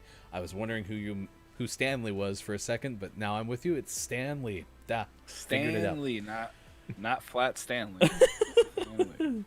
All right. Wall Stormer said earlier that he admits that him and 6am are still not friends. And I can relate to that. I still have a hard time waking up this early every We morning. never did ask Mike, and I realize you're 2 hours away from us, but do you do mornings well, or are you more of a night guy? Or are you just up all the time? No, I hate the morning. My wife also hates that I hate the morning because I have to set like 3 alarms on different devices, and then it still only works like 30% of the time. Be here tomorrow. Nintendo Nerds Backrolls joins us saying, but I do it for Gaming Morning Show, and we appreciate you setting an early alarm and everything for GMS. No guarantee of what time Backrolls will be in the guest host chair. Just show up. Just pop in when he's ready. He's gonna show up at like 7:30 in a robe with a cup of coffee. I'm here. I give the same reflection that Dr. Chick did. I found everybody who's been hanging out with us so much on the show through Kiki Low, but I was even thinking about it too. We found Digital Dot Games so far through the show. Chris M. Yee, who usually is in about the 8 o'clock hour, also not a morning person, but gave us a very kind remark on Twitter talking about missing a morning show and then feeling like we've kind of filled a space. I'm super appreciative of that thought. But one thing that I realize is like the amount of help that I've gotten from starting to meet friends in the Twitch world. So far, the vast majority of my Twitch experience, my Facebook gaming experience, my YouTube experience has been positive. And there's going to be some ugliness at some point, and I have to be prepared for that. But getting to hang out with Sean, Maiko, you doing weeks of co-hosting for us, and maybe more formal hosting in the future, I'm certainly appreciative of everybody. It's been a lot of fun, and that's honestly why I was so excited for today, because even just having one day off, I kind of missed it. It was... I feel like I'm famous when I do this, so thanks. You are famous in my book, because you're famous with every employer that you've ever had in your life. I don't know if I'd Don't say know about famous that, some of them, but I'm something. I'm on a list, probably. I don't know if it's a good list. Did you make Santa's list? Yep. I don't know if did I miss anyone's recommendation for a raid. I was going to send us to Real AJ, because I think that's also part of the Kiki Copia world. I could be wrong, but I want to say that that is true. Anyone else, though, have a raid recommendation? I feel that on a Everyone else serious must level. be back at work because my list is empty again. Oh, everyone went back to work. Everyone went back to work. Or I got Alien on here, too. We could do Alien if I do have that wrong. Is AJ part of the tree? Because if AJ's part of the tree, I'll send us there, and we can save Alien for a different time. I was going to try to send us over to Austin, but I think Austin's not streaming yet, so that's the case. Fast Friend from Kikilo, Real AJ. That's where we're going to send you then. We're going to send you to Real AJ Storm, the Real AJ Storm, playing Payday 2, so be sure to give a hello if you stay tuned on Twitch from Gaming Morning Show. We will see you again tomorrow. Go get yourself a fancy dinner. I don't know where you might go, like an Olive Garden or something like that. Unlimited breadsticks and a spoon to roll your pasta. Maybe you can cut your fingers with Amanda Lynn. Mandalorian. I Yeah. almost said Cut it with Mandalorian. I sure did. Almost did. It was so close. All right. You Thanks. saved it. I really did. Good. All right. Good save. Thanks, everyone, for being here. It's Gaming Morning Show. We will see you again tomorrow, 6 a.m. Pacific time for Mike and Sean. I am Ryan. Big fun. Big fun. Big thanks to Wallstormer, too. It was a good interview.